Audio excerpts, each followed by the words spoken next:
यूक्रेनी शार्प शूटरों ने रूसी आक्रमणकारियों के खिलाफ अपनी लड़ाई में खुद को बहुत प्रभावी साबित किया है। इसमें यह भी मदद करता है कि उनके पास दुनिया की सबसे बड़ी स्नाइपर राइफल है, जिसकी मदद से रिकॉर्ड में दर्ज सबसे लंबी दूरी के कुछ घातक निशाने लगाए गए हैं और जो लंबी दूरी पर कम कीमत में ज्यादातर प्रकार के कवच को भेज सकती है। ये राइफल कौन सी है, यूक्रेनी बलों ने इसका इस्तेमाल कैसे किया है और ये स्नाइपर के भविष्य के बारे में क्या बताती है, आइए जानते हैं। पिछले 3 शताब्दियों में युद्ध की प्रकृति में जबरदस्त बदलाव आया है। जो कभी एक ऐसी गतिविधि थी जिसमें शुरुआती छोटे हथियारों और तोपों की अनिश्चितता की भरपाई के लिए भारी गोलाबारी पर निर्भर रहा जाता था, वह अब धीरे धीरे ज्यादा सटीक होती गई है, क्योंकि हथियार लंबी दूरी पर भी अधिक सटीक हो गए हैं। 18वीं सदी के अंत में सस्ते राइफल बैरल के आगमन के कारण स्नाइपर का उदय युद्ध में सटीक निशाना साधने के शुरुआती बेहतरीन उदाहरणों में से एक है। अमेरिकी क्रांतिकारी युद्ध के समय से ही संघर्षों में स्नाइपरों की मांग बहुत अधिक रही है, जहां उन्होंने 1770 में साराटोगा जैसी महत्वपूर्ण लड़ाइयों का रुख बदलने में मदद की थी। स्नाइपरों ने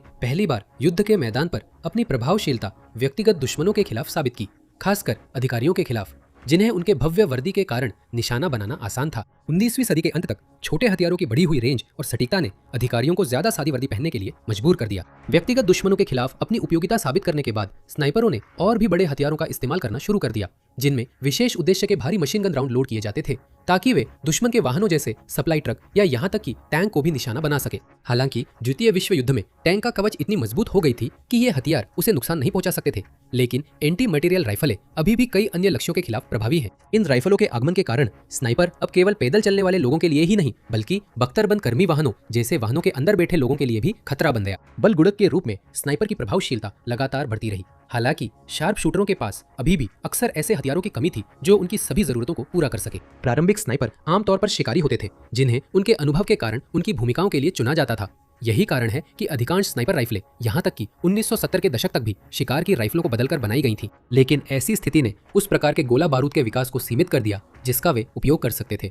1980 के दशक में चीजें बदलनी शुरू हुई। इन बदलावों में से एक था स्नाइपर की बढ़ती एंटी मटेरियल भूमिका का और अधिक विकास। यही वो समय था जब प्रसिद्ध अमेरिकी 0.50 कैलिबर बैरेट स्नाइपर राइफल का आविष्कार टेनेसी के एक व्यक्ति रॉनी बैरेट द्वारा किया गया था। इस हथियार के लिए ब्राउनिंग मशीन गन राउंड के इस्तेमाल ने स्नाइपर को कहीं अधिक दूरी और ताकत दी, जिससे वे और भी विविध प्रकार के लक्ष्यों को नष्ट कर सकते थे। समर्पित शार्प शूटर जो आमतौर पर दुश्मन की पैदल सेना को निशाना बनाते थे, अब उनके पास एक ऐसा हथियार था जिसका इस्तेमाल वाहनों को निशाना बनाने के लिए भी किया जा सकता था।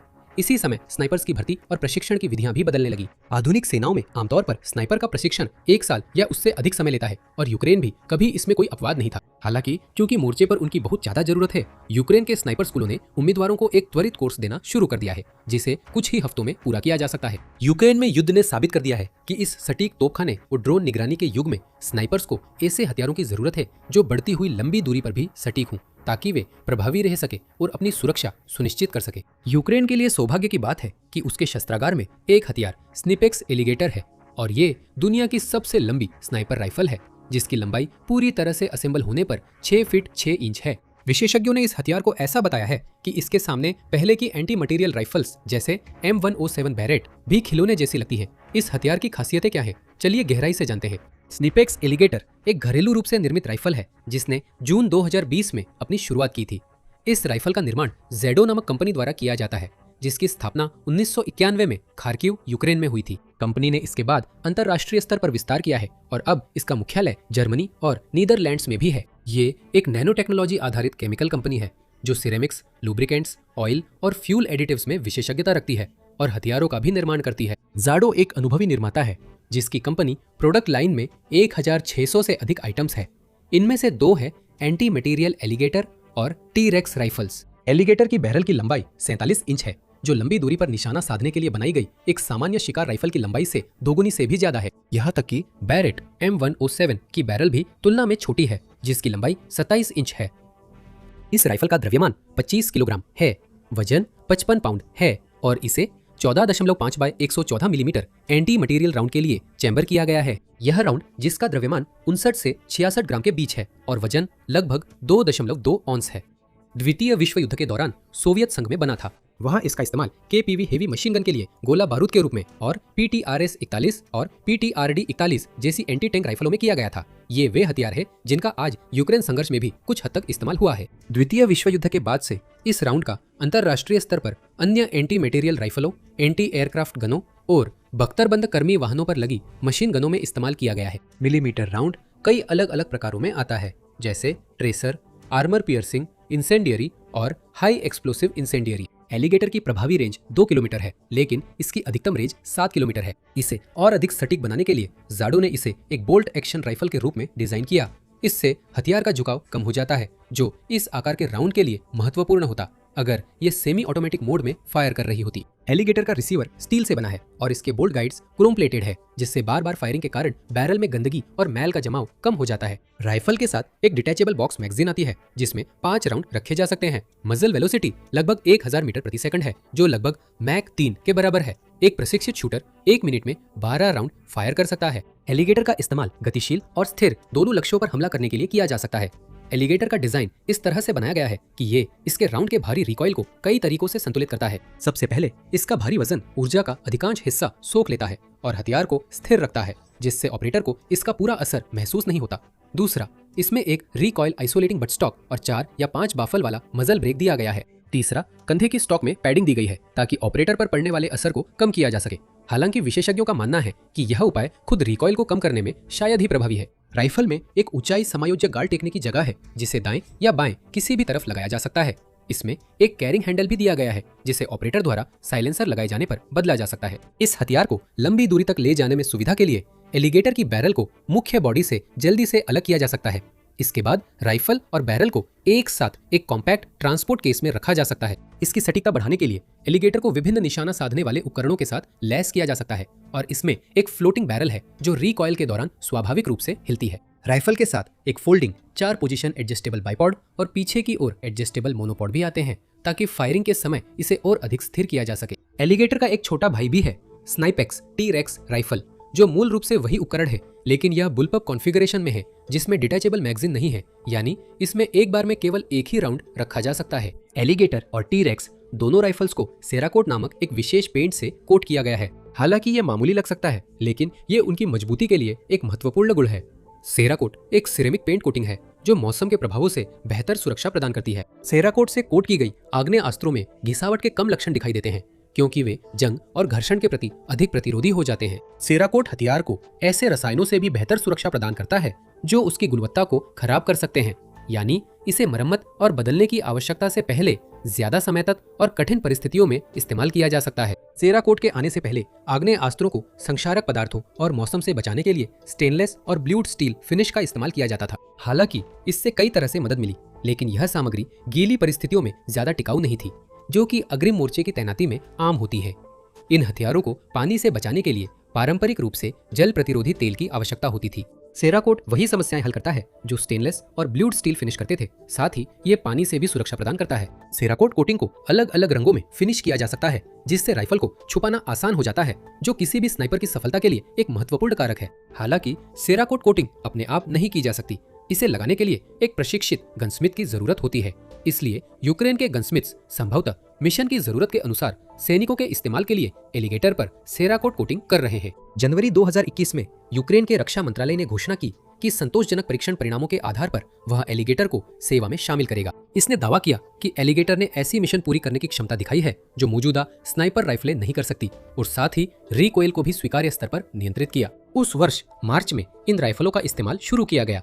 इनकी आमद बिल्कुल सही समय पर हुई ताकि 1 साल बाद आई रूसी आक्रमण का मुकाबला करने के लिए इन्हें बड़ी संख्या में तैनात किया जा सके। रिपोर्ट्स में कहा गया है कि ब्रिटिश स्पेशल ऑपरेशंस के सैनिक यूक्रेनी स्नाइपर्स को नई स्नाइपर राइफल का इस्तेमाल करना सिखा रहे हैं। यह देखना बाकी है कि क्या इसका मतलब है कि ब्रिटिश रक्षा मंत्रालय यूनाइटेड किंगडम की सशस्त्र सेनाओं के लिए इस हथियार को अपनाने पर विचार कर रहा है। अब तक किसी भी विदेशी देश ने एलिगेटर या टी-रेक्स को आधिकारिक सेवा में शामिल नहीं किया है। यह पता नहीं है कि यूक्रेन में इन राइफलों की कितनी तैनाती हुई है, लेकिन संभावना है कि यूक्रेनी स्पेशल ऑपरेशंस फोर्सेज ने उच्च प्राथमिकता वाले लक्ष्यों के खिलाफ मिशनों में इनका बड़े पैमाने पर इस्तेमाल किया है। संभावना है कि मोर्चे पर तैनात नियमित इन्फेंट्री डिवीजनों में भी ऐसे शार्प शूटर हैं जो इससे लैस हैं। शायद इसकी रिकॉइल को सोखने की क्षमता का प्रमाण है कि यूक्रेनी सशस्त्र बलों में स्नाइपर के रूप में सेवा देने वाली कुछ महिलाओं को एलिगेटर का इस्तेमाल करते हुए देखा गया है। इस हथियार की सबसे प्रसिद्ध तस्वीरों में से एक में एक अज्ञात महिला को 2 राइफल्स को सीधा पकड़े हुए दिखाया गया है, जिससे पता चलता है कि वे उससे कितनी लंबी है। इसकी बैरल, खासकर जब उस पर साइलेंसर लगा हो, इतनी लंबी होती है कि ये सीधा खड़े होने पर उसके साथ तस्वीर खिंचवाने वाले ज्यादातर पुरुषों से कम एक सिर ऊंची दिखती है। एलिगेटर ने यूक्रेन के युद्ध क्षेत्रों पर कुछ खास मौकों पर अपनी छाप छोड़ी है। बताया जाता है कि इस हथियार का पहला महत्वपूर्ण इस्तेमाल फरवरी से मई 2022 के बीच मारियुपोल की लड़ाई में हुआ था। वहां विवादास्पद एजो ब्रिगेड, जिसे नव नाजी विचारधारा से जोड़ा गया है और जिसे पुतिन ने युद्ध को सही ठहराने के लिए अपने प्रचार में इस्तेमाल किया है, कथित तौर पर एलिगेटर का इस्तेमाल रूसी सेनाओं के खिलाफ घातक तरीके से कर रही थी, इससे पहले कि लड़ाई शहर के स्टील प्लांट में खत्म हो गई। नवंबर 2023 में एक यूक्रेनी सैनिक, जिसका नाम व्याचेस्लाव कोवाल्स्की था, ने एलिगेटर का इस्तेमाल करते हुए सबसे लंबी पुष्टि की गई स्नाइपर किल का नया रिकॉर्ड बनाया। उसने 3.8 किलोमीटर यानी 2.5 मील की दूरी पर एक रूसी सैनिक को मार गिराया। यह किल आसानी से पिछले रिकॉर्ड को तोड़ गया, जो 2017 में इराक में एक कनाडाई स्पेशल फोर्सेस स्नाइपर द्वारा 3.5 किलोमीटर की दूरी पर बनाया गया था। ये यूक्रेनी स्नाइपर के हाथों एलिगेटर की एकमात्र उल्लेखनीय उपलब्धि नहीं थी। दुर्भाग्यवश इस घटना के बारे में और ज्यादा जानकारी उपलब्ध नहीं है। एक साल पहले एक और यूक्रेनी स्नाइपर, जिसका नाम ज्ञात नहीं है, ने अपने एलिगेटर का इस्तेमाल करके 2.7 किलोमीटर 1.8 मील की दूरी पर 2 टारगेट्स को मार गिराया था। उस समय इसे दूसरी सबसे दूर की पुष्टि की गई स्नाइपर किल के रूप में रिपोर्ट किया गया था, जो कनाडाई स्नाइपर शॉट के बाद आती है। ये घटना इसलिए ज्यादा प्रसिद्ध है क्योंकि इसका एक वीडियो भी मौजूद है। यूक्रेनी सेना के स्ट्रेटेजिक कम्युनिकेशंस ऑफिस ने यह वीडियो 13 नवंबर 2022 को टेलीग्राम पर अपलोड किया था। वीडियो में एक रूसी सैनिक को पेड़ों के कतार के बीच चलते हुए देखा जा सकता है और एक स्नाइपर नाइट विजन से लेस साइट के जरिए उसे फॉलो कर रहा है। पॉपुलर मैकेनिक्स के अनुसार साइट संभवतः 20 गुना जूम पर थी। जैसे ही रूसी सैनिक चलना बंद करता है, स्नाइपर ने एक बार गोली चलाई। लगभग 3 सेकंड बाद लक्ष्य गिर गया। एक और रूसी सैनिक जो अपने गिरे हुए साथी की मदद के लिए दौड़ा, उसे भी निशाना बनाकर गोली मारी गई। गोली के लक्ष्य तक पहुंचने में लगे समय को जब हथियार की ज्ञात मजल वेलोसिटी के साथ मापा गया, तो इससे यह वीडियो और यह शॉट यूक्रेनी स्नाइपर की असली क्षमता का प्रमाण लगता है, न कि जैसा कि अन्य स्रोत दावा कर रहे थे, कोई प्रचार सामग्री। इन शानदार एंटी पर्सनल कारनामों के बावजूद एलिगेटर स्नाइपर राइफल को मुख्य रूप से एंटी मटेरियल भूमिका के लिए डिजाइन किया गया था, न कि अलग अलग दुश्मन पैदल सैनिकों को निशाना बनाने के। इस राइफल को जिस लंबी दूरी के लिए डिजाइन किया गया है, वह ये सुनिश्चित करता है कि ऑपरेटरों के लिए विशिष्ट दुश्मन सैनिकों तक पहुंचना अपेक्षाकृत कठिन होगा। हालांकि यह राइफल कई किलोमीटर दूर से दबाव बनाने वाली फायरिंग करके पैदल सेना की गतिविधियों और उनके गठन को बाधित कर सकती है। एलिगेटर का इस्तेमाल मित्र पैदल सेना की आवाजाही में बाधा डालने वाली कुछ रुकावटों को नष्ट करने के लिए भी किया जा सकता है, जैसे कि लकड़ी की संरचनाएं या कंक्रीट की दीवारें। एलिगेटर हल्के वाहनों, गड़बंद ठिकानों जैसे खुदे हुए मोर्चे, संचार उपकरण, रडार स्टेशन, गोला बारूद और ईंधन भंडार, वायु रक्षा प्रणालियों और रनवे या हैंगर में खड़े विमानों को नष्ट करने के लिए सबसे उपयुक्त है। ये लक्ष्य काफी बड़े होते हैं और लंबी दूरी से निशाना साधना आसान होता है। यहाँ तक कि ऐसी रिपोर्टें भी हैं कि ये राइफल लंबी दूरी पर इतनी सटीक है कि उड़ान में हेलीकॉप्टरों को भी निशाना बना सकती है। हालांकि ऐसे किसी हमले की पुष्टि नहीं हुई है। एलिगेटर को जिन साजो सामान वाले लक्ष्यों को नष्ट करने के लिए डिजाइन किया गया है, वे काफी महंगे होते हैं। एलिगेटर और उसके छोटे संस्करण टी-रेक्स जैसी एंटी मटेरियल राइफलें यूक्रेन को अपने बड़े और अधिक संसाधन संपन्न हमलावर के खिलाफ असममित युद्ध लड़ने में मदद करती हैं। इस राइफल की गोली अपने लक्ष्य को लगभग 23,380 पाउंड यानी करीब 12 टन की ताकत से मार सकती है, जो कि 0.50 कैलिबर ब्राउनिंग मशीन गन की गोली से दुगनी से भी ज्यादा है। ये ताकत एक कंक्रीट ब्लॉक की दीवार को नष्ट करने के लिए काफी से भी ज्यादा है। अगर कोई दुश्मन सैनिक ऐसी गोली से घायल हो जाए तो वो चूर चूर हो जाएगा। स्निपेक्स के अनुसार यह राइफल 1.5 किलोमीटर की दूरी से 10 मिलीमीटर मोटी स्टील की बख्तरबंद प्लेट को भेद सकती है। ये ताकत रूसी बख्तरबंद गाड़ियों जैसे BTR-80 की साइड आर्मर को भेदने के लिए काफी है, जिससे अंदर बैठे सभी सैनिक खतरे में पड़ सकते हैं। ओरिक्स ब्लॉग के अनुसार 19 फरवरी 2024 तक रूस ने 1196 बख्तरबंद लड़ाकू वाहन खो दिए हैं। इनमें से 802 वाहन नष्ट हो चुके हैं। इसके अलावा उसने 3435 इन्फेंट्री फाइटिंग व्हीकल्स और 397 बख्तरबंद कर्मी वाहनों को भी खो दिया है। ये अनुमान संभवतः कम आके गए हैं, क्योंकि ओरिक्स केवल दृश्य रूप से पुष्टि किए गए नुकसानों की ही गिनती करता है। ये ज्ञात नहीं है कि इन नुकसानों में से कितने एलिगेटर का इस्तेमाल करने वाले यूक्रेनी स्नाइपर्स के हाथों हुए, लेकिन यूक्रेन के रक्षकों के पास एक शक्तिशाली और सस्ती एंटी मटेरियल हथियार होने के कारण रूस को हुए विनाश के एक हिस्से के लिए वे निश्चित रूप से जिम्मेदार है। हल्के कवच वाले लक्ष्य जैसे कि सप्लाई ट्रक एलिगेटर की गोली के लिए आसान शिकार है। इससे लेस यूक्रेनी स्नाइपर्स ने निसंदेह इसका इस्तेमाल रूसी सेनाओं को आपूर्ति करने वाले काफिलों को बाधित करने के लिए किया है, जिससे युद्ध के दौरान क्रेमलिन की सेनाओं को होने वाली रसद संबंधी परेशानियां और बढ़ गई हैं। 29 सितंबर 2022 को जारी एक वीडियो में एलिगेटर की एंटी मटेरियल क्षमता का प्रदर्शन किया गया। वीडियो में एक यूक्रेनी स्नाइपर को इसे इस्तेमाल करते हुए 2 किलोमीटर से भी अधिक दूरी से एक बख्तरबंद लक्ष्य पर निशाना लगाते हुए दिखाया गया। धुंधले वीडियो में लक्ष्य की पहचान एक रूसी टैंक के रूप में की गई थी। स्नाइपर ने वाहन पर कम से कम एक गोली मारी, जिसके तुरंत बाद वीडियो कट गया। हालांकि वाहन नष्ट नहीं हुआ था या उसमें किसी बड़े नुकसान के कोई संकेत नहीं दिखे। इसने ये दिखाया कि एक प्रशिक्षित एलिगेटर ऑपरेटर कितनी दूरी से प्रभावी ढंग से फायर कर सकता है और ये हल्के कवच वाले रूसी वाहनों के लिए कितना गंभीर खतरा पैदा करता है। जैसे जैसे स्नाइपर करीब आता है, खतरा और बढ़ जाता है। 100 मीटर की दूरी पर एलिगेटर की गोली 30 मिलीमीटर स्टील के कवच को भेद सकती है, जिससे भारी वाहन भी खतरे में आ जाते हैं। हालांकि इससे स्नाइपर खुद भी कहीं ज्यादा खतरे में पड़ जाएगा। इतनी लंबी और भारी बंदूक के साथ गोली चलाने के बाद भागना आसान नहीं होगा। इसी वजह से एलिगेटर के साथ ज्यादातर स्नाइपिंग मिशन लंबी दूरी से ही किए जाएंगे। एलिगेटर के एंटी मटेरियल फंक्शन के महत्व का एक कारण यह है कि यह अन्य पोर्टेबल एंटी आर्मर हथियारों की तुलना में इन लक्ष्यों को नष्ट करने का कहीं सस्ता विकल्प है। उदाहरण के लिए एक जेवलिन मिसाइल की कीमत $80,000 प्रति मिसाइल हो सकती है। लॉन्चर खुद की कीमत भी 6 अंकों में होती है। इन उपकरणों को बनाने और पहुंचाने के लिए एक जटिल सप्लाई चेन की भी जरूरत होती है, जिसका मतलब है कि इनकी संख्या स्वाभाविक रूप से सीमित रहेगी। इसके विपरीत एलिगेटर की कीमत 4 या 5 अंकों में होगी। राइफल की सटीक कीमत सूचीबद्ध नहीं है। 14.5 बाय 110 मिलीमीटर के राउंड्स भी दसियों लाख की संख्या में उपलब्ध हैं और इन्हें स्थानीय स्तर पर और भी बनाना आसान है। एलिगेटर की मौजूदगी यूक्रेनी बलों को कम प्राथमिकता वाले लक्ष्यों पर महंगे जेवलिन या NLAW राउंड्स का इस्तेमाल करने से बचने की सुविधा देती है, जिससे वे इन राउंड्स को दुश्मन के मुख्य युद्धक टैंकों के खिलाफ इस्तेमाल करने के लिए बचा सकते हैं, जैसा कि उनका उद्देश्य था। ये एक और तरीका है जिससे एलिगेटर की मौजूदगी यूक्रेन की रूस के खिलाफ असममित लड़ाई में मदद करती है। ये जितना अच्छा है उतना ही ऑपरेटर के लिए खतरे भी पैदा करता है। हमने इसकी लंबाई और वजन का जिक्र किया है, जिससे भागना मुश्किल हो सकता है, और यही एकमात्र चीज नहीं है जिसकी चिंता इसे इस्तेमाल करने वाले स्नाइपर को करनी पड़ती है। हालांकि इसकी प्रोफाइल कम करने के लिए इस पर साइलेंसर लगाया जा सकता है, लेकिन फायरिंग के समय जो मजल फ्लैश बनता है वो बहुत बड़ा होता है। एक टिप्पणीकार ने इसकी चमक की तुलना एक हैंड ग्रेनेड के फटने से की है। यहाँ तक कि फ्लैश सप्रेसर के साथ भी इसे पहचानना आसान है, इसलिए स्नाइपर शॉट लेने के बाद असुरक्षित हो जाएगा। यही कारण है कि इस राइफल को इतनी लंबी दूरी पर टारगेट को निशाना बनाने के लिए डिजाइन किया गया है।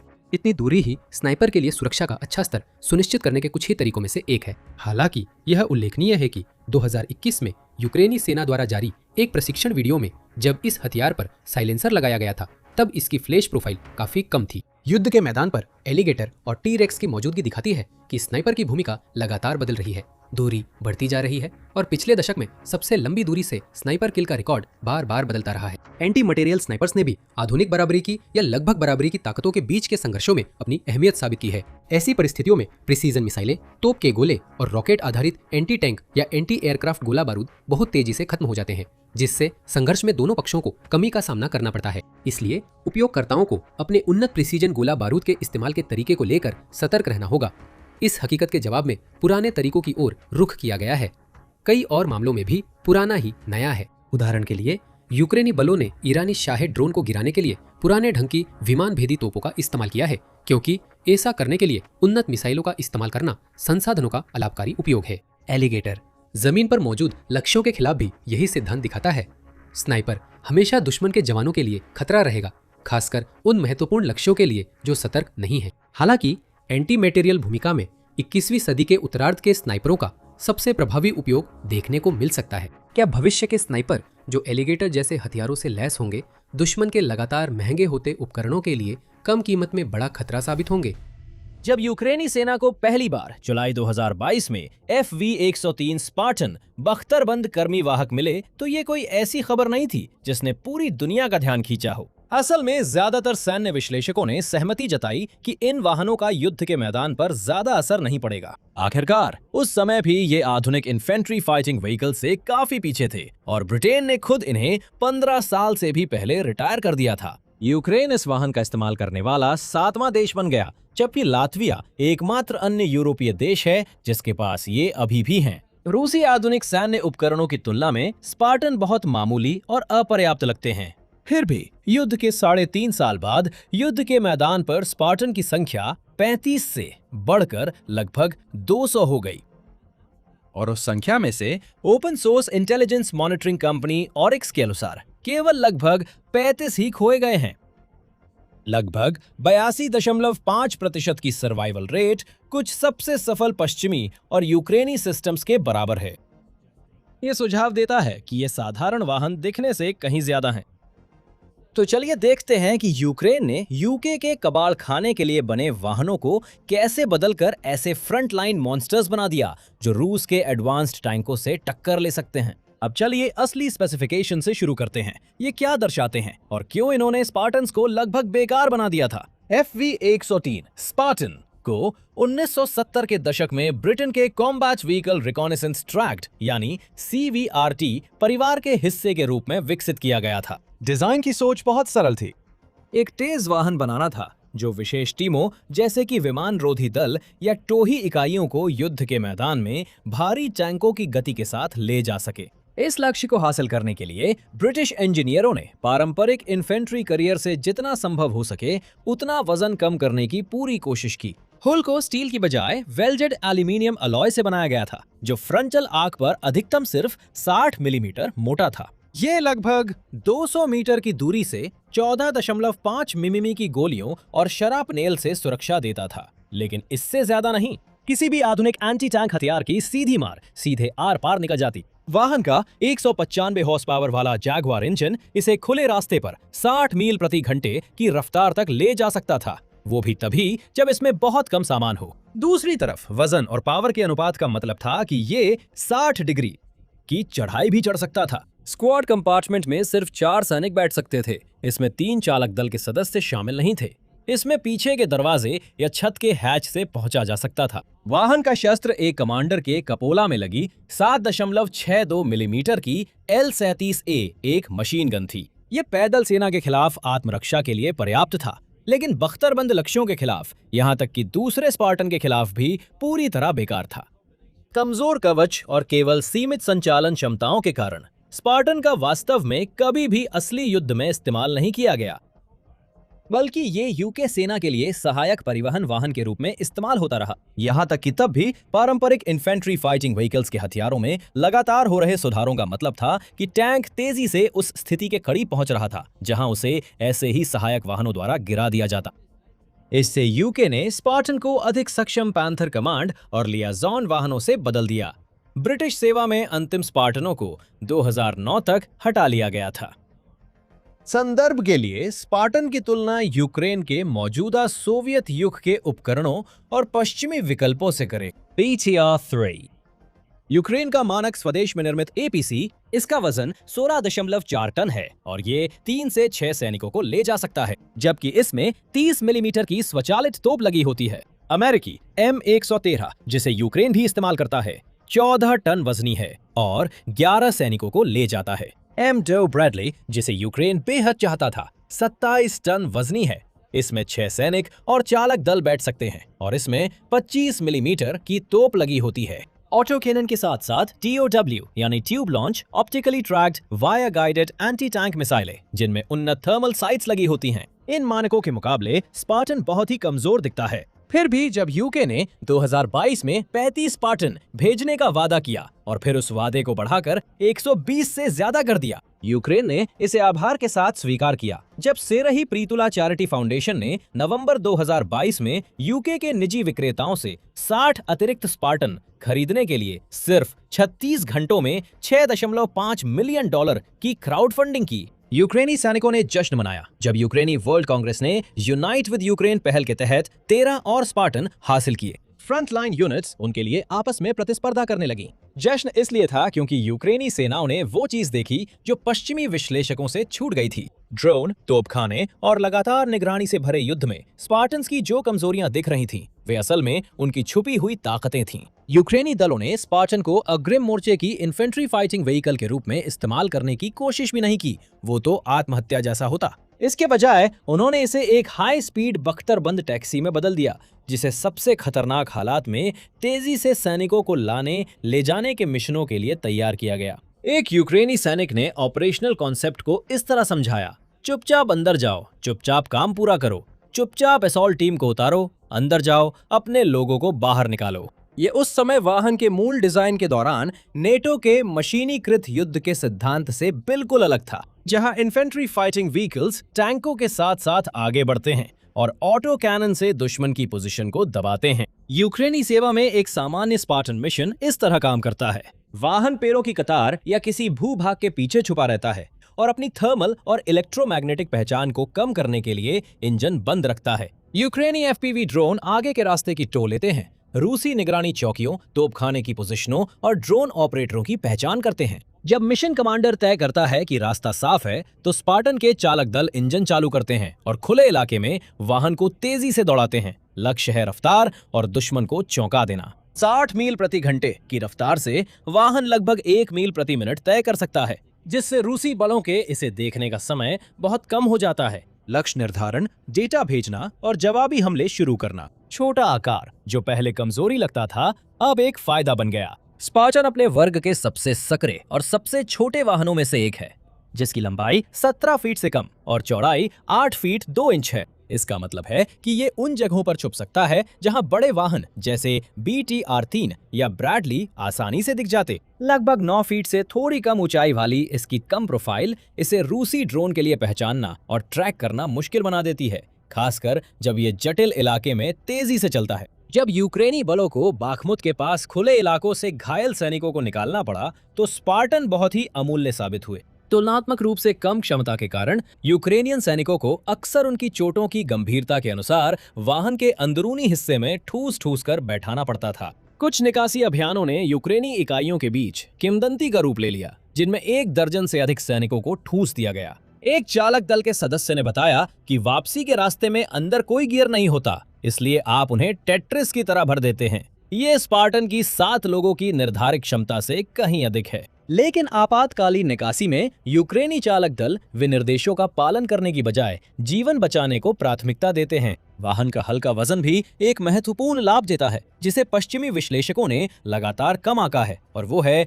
Ground pressure. सिर्फ 10.6 टन वजन अपने ट्रैक के संपर्क क्षेत्र में वितरित होने के कारण स्पार्टन लगभग 0.4 किलोग्राम प्रति सेंटीमीटर वर्गाहा का ग्राउंड प्रेशर डालता है। इसकी तुलना एक मुख्य युद्ध टैंक जैसे T-72 से करें, जिसका वजन 46 टन है, जो लगभग 0.9 किलोग्राम प्रति सेंटीमीटर वर्गाहा का दबाव बनाता है, या लेओपार्ड 2, जिसका वजन 60 टन से भी ज्यादा है, जो और भी ज्यादा दबाव उत्पन्न करता है। ये अंतर पूर्वी यूक्रेन की कुख्यात काली मिट्टी में बहुत मायने रखता है, जो वसंत में बर्फ पिघलने और भारी बारिश के बाद गाढ़े कीचड़ में बदल जाती है। भारी वाहन फंस जाते हैं, जिससे वे तोपखाने और ड्रोन के लिए आसान निशाना बन जाते हैं। स्पार्टन का कम ग्राउंड प्रेशर उसे ऐसे इलाकों में चलने की अनुमति देता है जहां भारी बख्तरबंद वाहन फंस जाते हैं, जिससे ऐसी सामरिक विकल्प खुलती हैं जो BTR-3 या ब्रैडली से लैस इकाइयों के लिए उपलब्ध नहीं थीं। असल में कुछ रिपोर्टों के अनुसार अगर कोई सैनिक वाहन से कूदता है तो वो उसी कीचड़ में फंस सकता है जहां से स्पार्टन बिना किसी परेशानी के निकल गया था। और भी ज्यादा हैरानी की बात यह है कि इसका हल्का वजन इसे एंटी टैंक माइंस से कुछ हद तक सुरक्षा भी दे सकता है। ज्यादातर pressure activated anti tank mines को 150 से 300 किलोग्राम वजन पर ट्रिगर होने के लिए डिजाइन किया गया है। यह सुनिश्चित करने के लिए पर्याप्त है कि वे ट्रैक वाले वाहनों के नीचे फटें, लेकिन हल्के लक्ष्यों पर व्यर्थ ना फटें। स्पार्टन एक ग्रे जोन में आता है, जहां कुछ माइंस हर बार ट्रिगर नहीं होंगी, खासकर पुराने सोवियत मॉडल जो यूक्रेन और रूस दोनों ने बड़े पैमाने पर बिछाई हैं। हालांकि यह गारंटीकृत सुरक्षा नहीं है, लेकिन यह जीवित रहने के लिए ऐसे मौके दे सकता है जो भारी कवच के लिए मौजूद ही नहीं होते। बिल्कुल, स्पार्टन के प्रतिस्थापनों में बड़े स्तर पर कवच में सुधार शामिल थे, ताकि वे बारूदी सुरंग फटने या बड़े कैलिबर से गोली लगने पर कम कमजोर हों। इसलिए यह स्पष्ट नहीं है कि वे बारूदी सुरंगों से बचने में कितने प्रभावी थे। लेकिन यूक्रेन ने काफी जल्दी ये समझ लिया था कि युद्ध की बड़ी तस्वीर में वाहनों की कुछ तकनीकी विशेषताएं अब मायने नहीं रखती। आक्रमण जल्दी ही एक ऐसी स्थिति में बदल गया जहां कोई भी पक्ष ठीक से आगे नहीं बढ़ सका। इससे मानव रहित प्रणालियों का पूर्ण वर्चस्व स्थापित हो गया। दोनों पक्ष हर महीने दसियों हजार ड्रोन तैनात करते हैं। साधारण कमर्शियल क्वाडकॉप्टर्स जो ग्रेनेड गिराते हैं से लेकर उन्नत एफपीवी रेसिंग ड्रोन्स तक, जिन्हें एंटी टैंक वॉरहेड्स लगाकर संशोधित किया गया है। लंबी दूरी तक मार करने वाले लूटरिंग मिनिशन जैसे रूसी लैंसेट और यूक्रेन द्वारा संशोधित प्रणालियां तक। पारंपरिक टैंक सिद्धांत मानता था कि भारी कवच और सक्रिय सुरक्षा प्रणाली से जीवित रहने की संभावना बढ़ेगी, लेकिन ड्रोन ऊपर से हमला करते हैं और किसी भी वाहन की छत पर सबसे पतली कवच को निशाना बनाते हैं। वे झुंड में भी हमला करते हैं, जिससे ऑटो कैनन जैसी सक्रिय सुरक्षा प्रणालियां या नेटिंग जैसे निष्क्रिय अतिरिक्त सुरक्षा उपाय भी बेअसर हो जाते हैं। और यहाँ तक कि ड्रोन के झुंड भी उन वाहनों की तुलना में कई गुना कम लागत में आते हैं जिन्हें वे नष्ट करते हैं। ऐसे माहौल में स्पार्टन की भारी कवच की कमी उल्टा फायदेमंद साबित हुई, क्योंकि इसे कभी भी भारी टैंक रोधी हथियारों से बचने के लिए डिजाइन नहीं किया गया था। यूक्रेनी इंजीनियरों को इसे पूरी तरह से ड्रोन रक्षा के लिए अनुकूलित करने की आजादी थी, बिना सुरक्षा के विभिन्न प्रकारों के बीच संतुलन बनाए रखने की चिंता किए। जुलाई 2025 के अंत की एक वीडियो में आप साफ देख सकते हैं कि यूक्रेनी स्पार्टन को मुख्य युद्धक टैंकों और अन्य IFV के लिए इस्तेमाल होने वाले समान एंटी ड्रोन नेटिंग से लैस किया जा रहा है, और लगभग उसी तरह धातु की तार की जाली को फिर छलावरण कैनवस या इसी तरह की सामग्री से ढक दिया जाता है ताकि ऊपर बताए गए लाइन वेट रणनीति को लागू किया जा सके, इससे पहले कि वाहनों की जरूरत परिवहन के लिए पड़े। वैकल्पिक रूप से कुछ वाहनों को परिवहन के बजाय सहायक युद्ध उपकरण के रूप में इस्तेमाल करने के लिए फिर से तैयार किया गया था। ये काम एक टरेट लगाकर किया गया था, जिसमें मूल ऑटो कैनन की जगह M2 ब्राउनिंग भारी मशीन गन और एक ऑटोमेटिक ग्रेनेड लॉन्चर लगाया गया था। हालांकि इससे वाहन को एंटी ड्रोन उपाय नहीं मिल पाए, लेकिन इससे इसकी आक्रामक क्षमता में जबरदस्त वृद्धि हुई। लेकिन केवल तकनीकी विशिष्टताएं ही ये पूरी तरह नहीं समझा सकती कि स्पार्टन को यूक्रेन में इतनी सफलता क्यों मिली, जबकि इन्हें मूल रूप से कबाल खाने भेजा जाना था। असल में ये वाहन अपने मूल नेटो सैन्य बलों में सेवा करते समय बस नई डिजाइनों से प्रतिस्पर्धा में पिछड़ गए थे, लेकिन यूक्रेन की व्यवहारिक आवश्यकताएं उन पसंदीदा पुरानी डिजाइनों को एक तरह से फिर से मौका देती हैं। जब ब्रिटेन ने 2009 में स्पार्टन बेड़े को सेवानिवृत्त किया तो उसने उनकी जगह पैंथर कमांड और संपर्क वाहनों को तैनात किया। ये 6x6 पहियों वाले वाहन थे जो Italian Iveco medium multi role vehicle पर आधारित थे। पैंथर का वजन 7 टन है, इसमें 6 लोग अट सकते हैं और यह स्टैनग लेवल 2 बैलिस्टिक सुरक्षा प्रदान करता है। ये सड़कों पर तेज है, ज्यादा ईंधन किफायती है, रखरखाव में आसान है और ट्रैक वाले स्पार्टन की तुलना में काफी ज्यादा आरामदायक है। इराक और अफगानिस्तान में नेटो अभियानों के लिए यह पूरी तरह से समझदारी भरा था। गठबंधन बलों ने जबरदस्त हवाई श्रेष्ठता के साथ अभियान चलाया। उन्नत ISR, खुफिया निगरानी और टोही नेटवर्क और रसद श्रृंखलाएं जो 48 घंटों के भीतर कहीं भी पुर्जे पहुंचा सकती थीं। ऐसे माहौल में कम परिचालन लागत और सड़कों पर बेहतर प्रदर्शन वाले पहिएदार वाहन आदर्श थे। लेकिन यूक्रेन वायु श्रेष्ठता के लिए नहीं लड़ता, ये लगभग बराबरी वाले संघर्ष में लड़ रहा है, जहां दोनों पक्षों के पास भारी तोपखाना, ड्रोन झुंड और इलेक्ट्रॉनिक युद्ध क्षमताएं हैं। सड़कों पर भारी निगरानी होती है और अक्सर वहां बारूदी सुरंगें बिछाई जाती हैं या तोपखाने या ड्रोन से हमला किया जाता है। साथ ही दोनों पक्षों की आपूर्ति श्रृंखलाएं भी बाधित और अविश्वसनीय है, क्योंकि 600 मील लंबे मोर्चे पर हर दिन भारी मात्रा में लंबी दूरी के ड्रोन हमले हो रहे हैं। ऐसे माहौल में पुराने स्पार्टन की ट्रैक्ट मोबिलिटी, छोटा आकार और साधारण मैकेनिक्स ने इसे नए ज्यादा उन्नत विकल्पों की तुलना में ज्यादा मूल्यवान बना दिया।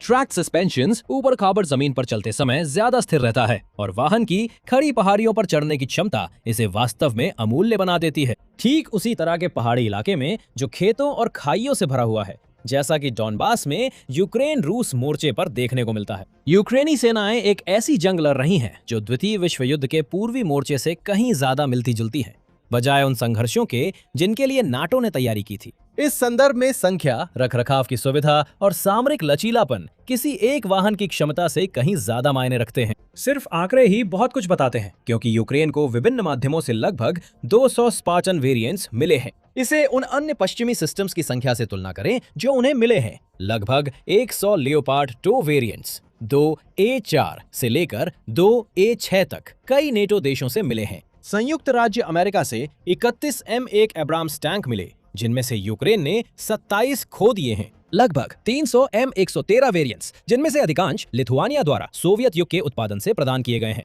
संयुक्त राज्य अमेरिका द्वारा 190 ब्रैडली M2 और M3 प्रदान किए गए हैं, जिनमें से लगभग 40 खो गए या क्षतिग्रस्त हो गए हैं। स्पार्टन बेड़ा संख्यात्मक रूप से इतना महत्वपूर्ण है कि इससे कई ब्रिगेडों को सुसज्जित किया जा सकता है। यूक्रेनी बलों ने 251वीं क्षेत्रीय रक्षा बटालियन का गठन किया है, 127वीं क्षेत्रीय रक्षा ब्रिगेड और स्पार्टन अभियानों के आसपास 67वीं मैकेनाइज्ड ब्रिगेड के तत्व। इन इकाइयों ने वाहन की गतिशीलता और परिवहन उन्मुख क्षमताओं का लाभ उठाने के लिए विशेष रणनीतियां विकसित की हैं। लेकिन यहीं से कहानी एक दिलचस्प मोड़ लेती है। अगर यूक्रेन 50 साल पुराने उन वाहनों के साथ ये परिणाम हासिल कर सकता है जिन्हें ब्रिटेन बेकार मानता था, तो वह उन उपकरणों के साथ क्या कर सकता है जिन्हें नाटो वास्तव में आधुनिक मानता है। ब्रिटेन के पैंथर वाहन जिन्होंने स्पार्टन की जगह ली थी, यूक्रेन को पेश नहीं किए गए हैं। ब्रिटेन के ट्रैक वाले वॉरियर इन्फेंट्री फाइटिंग व्हीकल्स जिन्हें हाल ही में रिटायर किया गया है, वो भी यूक्रेन को नहीं दिए गए हैं। हालांकि उन्हें भविष्य की संभावित सहायता पैकेजों में शामिल किए जाने की बात कही गई है। ब्रिटिश सेना में अब शामिल हो रहे कहीं ज्यादा सक्षम अजैक्स्टोही वाहन तो चर्चा में भी नहीं है। ब्रिटेन के यूक्रेन के मूल वाहनों के लगभग उसी दौर के उपकरण देने पर टिके रहने का एक कारण राजनीतिक जोखिम प्रबंधन भी है। नेटो देश इतने उन्नत सिस्टम देने से बचना चाहते हैं क्योंकि उनके खो जाने या कब्जे में आ जाने से गोपनीय तकनीक का खुलासा हो सकता है। एक और कारण है प्रशिक्षण की जटिलता। आधुनिक वाहनों के लिए जटिल चालक दल प्रशिक्षण की आवश्यकता होती है, जिसमें महीनों लग जाते हैं। अंत में रखरखाव का बुनियादी ढांचा भी है, क्योंकि नए वाहनों के लिए विशेष सुविधाओं और पुर्जों की जरूरत होती है जो यूक्रेन के पास नहीं है और हो भी नहीं सकते। बिल्कुल, एक और संभावना यह भी है कि रूस ये घोषणा कर सकता है कि कुछ दान के हस्तांतरण यूक्रेन के पक्ष में संतुलन को बहुत ज्यादा झुका सकते हैं और कथित तौर पर पूरे रूस के लिए खतरा बन सकते हैं। इसके बदले में रूस युद्ध को और तेज कर सकता है, जिसमें वो यूक्रेन के खिलाफ सामरिक हथियारों का इस्तेमाल कर सकता है, जिनमें परमाणु हथियार भी शामिल हैं, ताकि यूं कहें युद्ध को और तेजी से आगे बढ़ाया जा सके। ये डराने धमकाने की रणनीति नई नहीं है, क्योंकि पुतिन ने पहले भी लंबी दूरी की मिसाइलों, टैंकों और विमानों के हस्तांतरण को रोकने की कोशिश की थी। और यह कहना मुश्किल है कि वो अगली काल्पनिक रेड लाइन कहां खींचेंगे, लेकिन स्पार्टन की सफलता से पता चलता है कि ये आकलन शायद जरूरत से ज्यादा सतर्क हैं। यूक्रेनी सेनाओं ने पश्चिमी उपकरणों को अपने हालात के मुताबिक ढालने में असाधारण रूप से सक्षम होने का प्रमाण दिया है।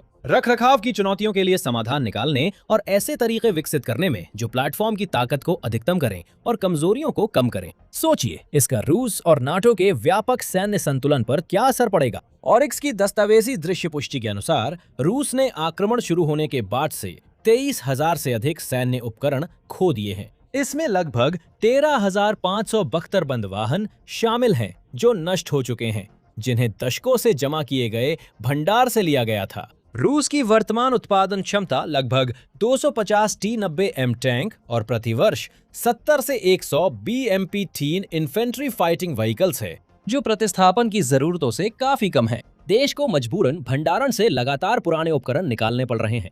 1960 के दशक के T-62 तैनात किए जा रहे हैं। यहाँ तक कि द्वितीय विश्व युद्ध के T-34 टैंकों के भी यूक्रेन की ओर जा रही ट्रेनों में देखे जाने की खबरें आई हैं। नेटो की संयुक्त सैन्य औद्योगिक क्षमता रूस की तुलना में कई गुना अधिक है। पोलिश सैन्य विश्लेषकों के अनुसार संयुक्त राज्य अमेरिका ने 1979 से 1993 के बीच 8,800 से अधिक M1 एब्राम्स टैंक बनाए। हजारों टैंक भंडारण में हैं और अब तक हर साल लगभग 135 नए टैंक बनाए जा रहे हैं। जर्मनी ने 3,000 से अधिक लेपर्ड 2 टैंक बनाए। ब्रिटेन ने लगभग 500 चैलेंजर टैंक बनाए और फ्रांस ने 400 से अधिक लेक्लेयर टैंक बनाए। और ये सभी आधुनिक मुख्य युद्धक टैंक हैं, जिनमें मिश्रित कवच, 120 मिलीमीटर स्मूथ बोर तोपें, उन्नत फायर कंट्रोल सिस्टम और जटिल सक्रिय सुरक्षा प्रणालियां लगी हुई हैं। अगर नेटो देश अपने रिजर्व टैंक बेड़े का सिर्फ 10% भी यूक्रेन को देने का फैसला करते, तो इसका मतलब होता कि 1,000 से अधिक आधुनिक मुख्य युद्धक टैंक इस संघर्ष में शामिल हो जाते। तुलना करें तो स्पार्टन लगभग बेकार साबित होंगे। यही तर्क पैदल सेना के लड़ाकू वाहन, तोपखाना प्रणाली, वायु रक्षा प्लेटफॉर्म और लड़ाकू विमानों पर भी लागू होता है। नेटो के पास ये उपकरण है। सवाल हमेशा राजनीतिक इच्छा शक्ति का रहा है। स्पार्टन के प्रदर्शन से ये साबित होता है कि यहाँ तक कि कबार पश्चिमी उपकरण भी अगर सही तरीके से इस्तेमाल किए जाएं, तो रूसी समकालीन प्रणालियों से बेहतर साबित होते हैं। यूक्रेनी सैनिक और इंजीनियर वास्तव में रूस के मुकाबले स्वाभाविक रूप से बेहतर नहीं है, जो कि पूर्वी गोलार्ध में सबसे अनुभवी सैन्य आपूर्तिकर्ताओं में से एक माना जाता है। लेकिन पिछले 50 वर्षों में पश्चिमी सैन्य विकास ने यहाँ तक कि उन वाहनों पर भी, जिन्हें अब पुराना माना जाता है, ऐसी क्षमताएं पैदा की हैं जिन्हें रूस का मौजूदा सैन्य औद्योगिक तंत्र टक्कर नहीं दे सकता। रणनीतिक प्रभाव और सामरिक उपयोग से आगे स्पार्टन की सफलता कुछ खास इंजीनियरिंग विकल्पों पर टिकी है, जिन्हें यूक्रेनी बदलावों ने और बेहतर बना दिया। विशेष रूप से M2 ब्राउनिंग पैदल सेना, हल्के वाहनों और किलेबंद ठिकानों के खिलाफ काफी बेहतर मारक क्षमता प्रदान करता है। लगभग 1 मील से थोड़ी अधिक अधिकतम प्रभावी रेंज के साथ यह स्पार्टन चालक दल को उन लक्ष्यों पर हमला करने की अनुमति देता है जो मूल 7.62 मिलीमीटर हथियार से पहुंच से बाहर थे। MK-19 ग्रेनेड लॉन्चर इस क्षमता को और भी बढ़ाकर 1.37 मील तक ले जाता है। ये उच्च विस्फोटक विखंडन राउंड दागता है जो दुश्मन की पोजीशन को दबा सकते हैं या कम बख्तरबंद वाहनों को भेद सकते हैं। हालांकि इन हथियारों के साथ एक बड़ा नुकसान भी आता है। मूल L-37A1 के विपरीत, जिसे वाहन के अंदर से चलाया जा सकता था, M2 और MK-19 में गनर को ट्रेट के ऊपर खुद को उजागर करना पड़ता था। यूक्रेनी क्रू ने इस समस्या का समाधान हथियार माउंट्स के चारों ओर जुगाड़ से बनी बख्तरबंद ढाले जोड़कर किया, जैसे कि वेल्डेड स्टील प्लेट्स जो छोटे हथियारों की गोलीबारी और शर्रा पनेल से सुरक्षा देती हैं, जबकि गनर को हथियार चलाने की सुविधा भी देती हैं। इन वाहनों में आधुनिक संचार प्रणालियां भी लगाई गई हैं। कुछ स्पार्टन अब हैरिस रेडियो से लैस हैं, जिससे यूक्रेनी कमांड नेटवर्क के साथ एकीकरण और ड्रोन ऑपरेटरों के साथ समन्वय संभव हो जाता है। ये मूल वाहनों की एक बड़ी कमी को दूर करता है, लेकिन 1970 के दशक की रेडियो प्रणालियां आधुनिक एन्क्रिप्टेड संचार के साथ बिल्कुल भी अनुकूल नहीं हैं। फायर कंट्रोल अपग्रेड भी उतने ही मूल्यवान साबित हुए। हालांकि स्पार्टन को टैंक डिस्ट्रॉयर के रूप में डिजाइन नहीं किया गया था, लेकिन यूक्रेनी बलों ने फायर सपोर्ट प्लेटफॉर्म के रूप में इसकी क्षमता को पहचाना। कुछ वाहनों को लेजर रेंज फाइंडर और बेहतर ऑप्टिकल साइट्स मिली, जिससे लंबी दूरी पर सटीकता में जबरदस्त सुधार हुआ। एक क्रू मेंबर ने बताया, रोड व्हील्स पर रबर चढ़ा है और यही इसकी खासियतों में से एक है। ये शांत है, कोई मेटल की आवाज नहीं आती और ट्रैक्स में भी रबर पैड लगे हैं, जिससे शोर कम करने में मदद मिलती है। ये शांत ऑपरेशन इंजन मैनेजमेंट के जरिए थर्मल सिग्नेचर कम करने के साथ मिलकर स्पार्टन को आश्चर्यजनक रूप से छिपकर काम करने लायक बना देता है, भले ही इसमें उन्नत निगरानी रोधी प्रणालियां ना हो। एक ऐसे माहौल में जहां थर्मल ऑप्टिक्स और एकॉस्टिक सेंसर हावी हों, वहां शांत तरीके से ऑपरेट करना इंसर्शन और एक्सट्रैक्शन मिशनों के दौरान बेहद अहम फायदे देता है। शायद सबसे अहम बात यह है कि स्पार्टन मैकेनिकली काफी सिंपल है, जिसका मतलब है कि यूक्रेनी क्रूज ज्यादातर मेंटेनेंस फील्ड कंडीशंस में ही कर सकते हैं। जब ट्रैक टूटता है तो वे उसे बदल देते हैं, जब इंजन ओवरहीट हो जाता है तो वे कूलेंट लाइनों को बदल देते हैं। इस वाहन को ना तो किसी खास डायग्नोस्टिक कंप्यूटर की जरूरत होती है और ना ही मुश्किल से मिलने वाले इलेक्ट्रॉनिक कंपोनेंट्स की। इसकी तुलना ब्रैडली से करें, जिसमें एक जटिल turbocharged diesel engine, automatic transmission, digital fire control system और इंटीग्रेटेड बैटलफील्ड मैनेजमेंट कंप्यूटर लगे होते हैं। जब यूक्रेन में ब्रैडली खराब हो जाता है तो उसे अक्सर प्रशिक्षित टेक्नीशियनों और निर्माता विशिष्ट डायग्नोस्टिक उपकरणों वाली खास मरम्मत सुविधाओं तक ले जाना पड़ता है। ये रखरखाव की बढ़त समय के साथ और भी बढ़ जाती है। कई महीनों के संचालन के बाद ब्रैडली फ्लीट की संचालन तत्परता दर गिर जाती है, क्योंकि वाहनों में छोटे छोटे दोष जमा हो जाते हैं जिन्हें मैदान में ठीक नहीं किया जा सकता। स्पार्टन फ्लीट अधिक उपलब्धता बनाए रखती है, क्योंकि चालक दल समस्याओं को तुरंत हल कर सकते हैं, बजाय इसके कि वे विशेष सहायता का इंतजार करें। यूक्रेन के स्पार्टन कार्यक्रम की सफलता ये भी दिखाती है कि समय के साथ अलग अलग क्षेत्रों में सैन्य खरीद की अर्थव्यवस्था कैसे बदल गई है। और स्पष्ट रूप से कहे तो पश्चिमी सेनाओं ने पहले लगातार अधिक उन्नत प्लेटफॉर्म अपनाए हैं, ये मानते हुए कि तकनीकी श्रेष्ठता किसी भी संघर्ष में निर्णायक लाभ देगी। इससे ऐसे सिस्टम बने जैसे F-35 फाइटर जेट, जिसकी कीमत प्रति विमान $100 मिलियन है, ज़ुमवॉल्ट क्लास डिस्ट्रॉयर, जिसकी कीमत प्रति जहाज $7.5 बिलियन है, और फ्यूचर कॉम्बैट सिस्टम्स प्रोग्राम, जिसे $18 बिलियन खर्च करने के बाद भी एक भी ऑपरेशनल वाहन तैनात किए बिना रद्द कर दिया गया। तर्क तो सही लगता है, उन्नत तकनीक युद्ध क्षमता को कई गुना बढ़ा देती है, इसलिए सबसे बेहतरीन सिस्टम्स में निवेश करना सर्वोत्तम सैन्य क्षमता प्रदान करता है। लेकिन यूक्रेन का अनुभव संकेत देता है कि ये तर्क उच्च तीव्रता वाले पारंपरिक युद्ध में टूट जाता है। समस्या ये नहीं है कि उन्नत सिस्टम्स में क्षमता की कमी है, क्योंकि ब्रैडली लगभग हर मापनीय तरीके से स्पार्टन से कहीं अधिक सक्षम है। उन्नत सिस्टम्स को पर्याप्त संख्या में तैयार, बनाए या तैनात नहीं किया जा सकता कि वे फर्क डाल सके जब क्षरण दरें बहुत अधिक हों।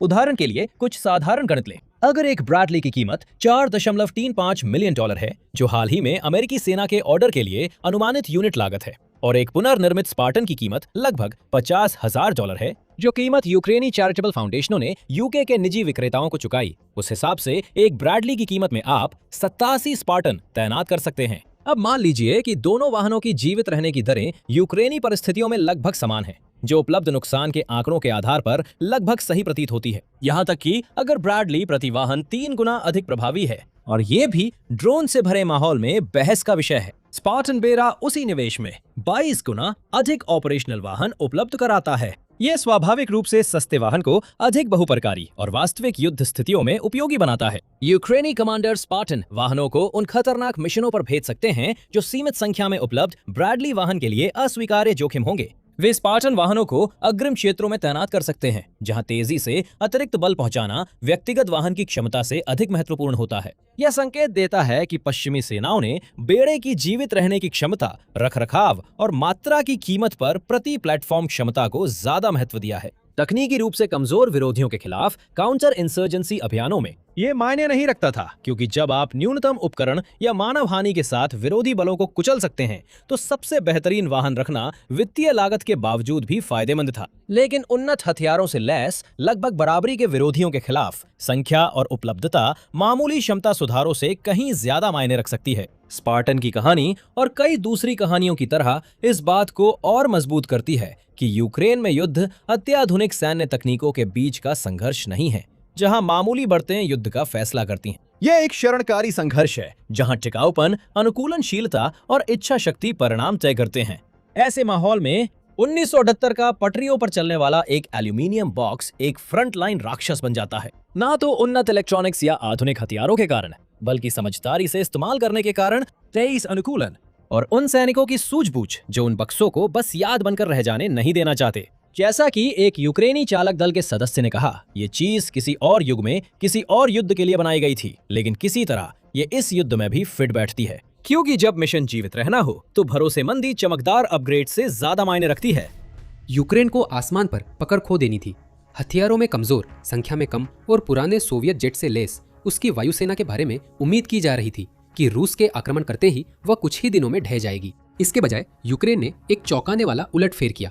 रूस के हर विमान का मुकाबला विमान से नहीं, बल्कि शुरू से एक नई तरह की वायु शक्ति खड़ी करके, एक देशव्यापी ड्रोन नेटवर्क, स्वनिर्मित हथियार और पश्चिमी लड़ाकू विमान, जिन्हें उम्मीद से कहीं ज्यादा तेजी से अनुकूलित किया गया। और अब 2025 में वही वायु शक्ति आखिरकार रूस की कमर तोड़ रही है। आइए जानते हैं कि यूक्रेन ने कैसे एक जमीन पर अटके कमजोर दावेदार से उठकर एक उभरती हुई हवाई शक्ति बनकर युद्ध के नियमों को बदल दिया। यह सुनकर आपको हैरानी हो सकती है, लेकिन जब 1991 में सोवियत संघ का विघटन हुआ तो यूक्रेन ने दुनिया की तीसरी या चौथी सबसे बड़ी वायुसेना विरासत में पाई। यह इस पर निर्भर करता है कि आप किससे पूछते हैं। जो पूर्व सोवियत सेना की दो अलग अलग शाखाओं वायुसेना और वायु रक्षा बलों के बीच विभाजित थी। एक स्वतंत्र राष्ट्र के रूप में उनकी शुरुआत में उनके पास 2000 विमान थे, जिनमें लड़ाकू विमान, रणनीतिक बम वर्षक और उन्नत समर्थन प्रणालियां शामिल थी, जो सभी सोवियत तकनीक की चरम सीमा थी, भले ही वे 1980 के दशक के अंत की थी। फिर भी संख्या के हिसाब से केवल अमेरिका, रूस और चीन ही हवाई शक्ति में आगे थे। हालांकि चीन की रैंक पर बहस की जा सकती थी,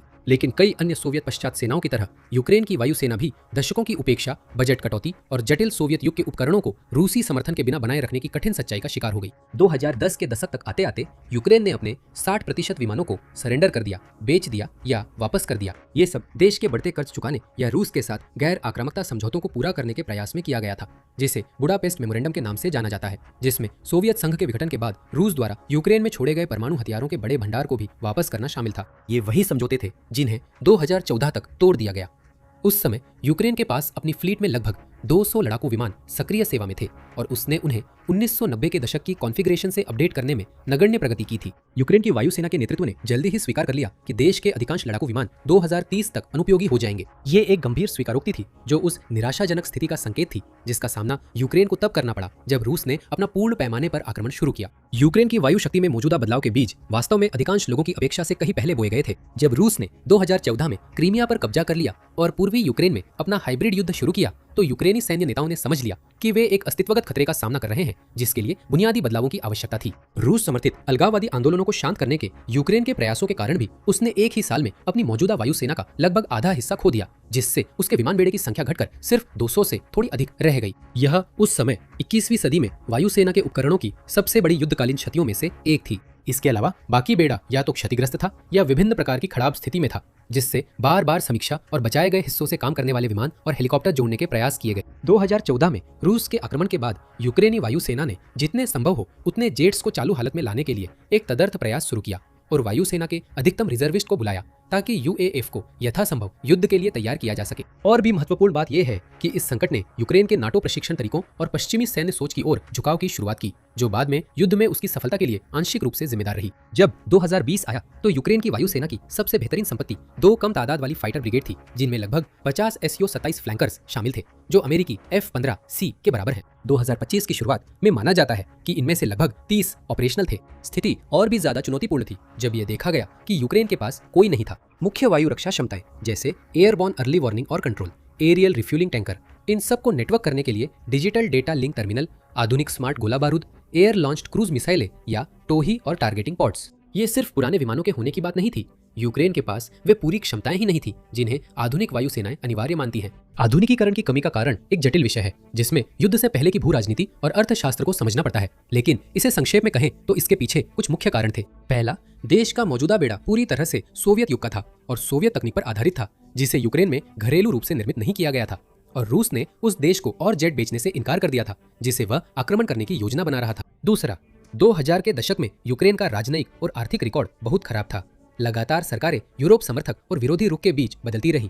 साथ ही वहां दुनिया में सबसे ज्यादा भ्रष्टाचार दरों में से एक थी। फंडिंग की कमी सीधे तीसरे कारण से जुड़ती है, क्योंकि युद्ध से पहले यूक्रेन का सैन्य बजट उसके आकार और ऐतिहासिक संदर्भ के हिसाब से काफी कम था। रक्षा मंत्रालय के कुल बजट का अनुमान लगभग 1.72 अरब डॉलर था।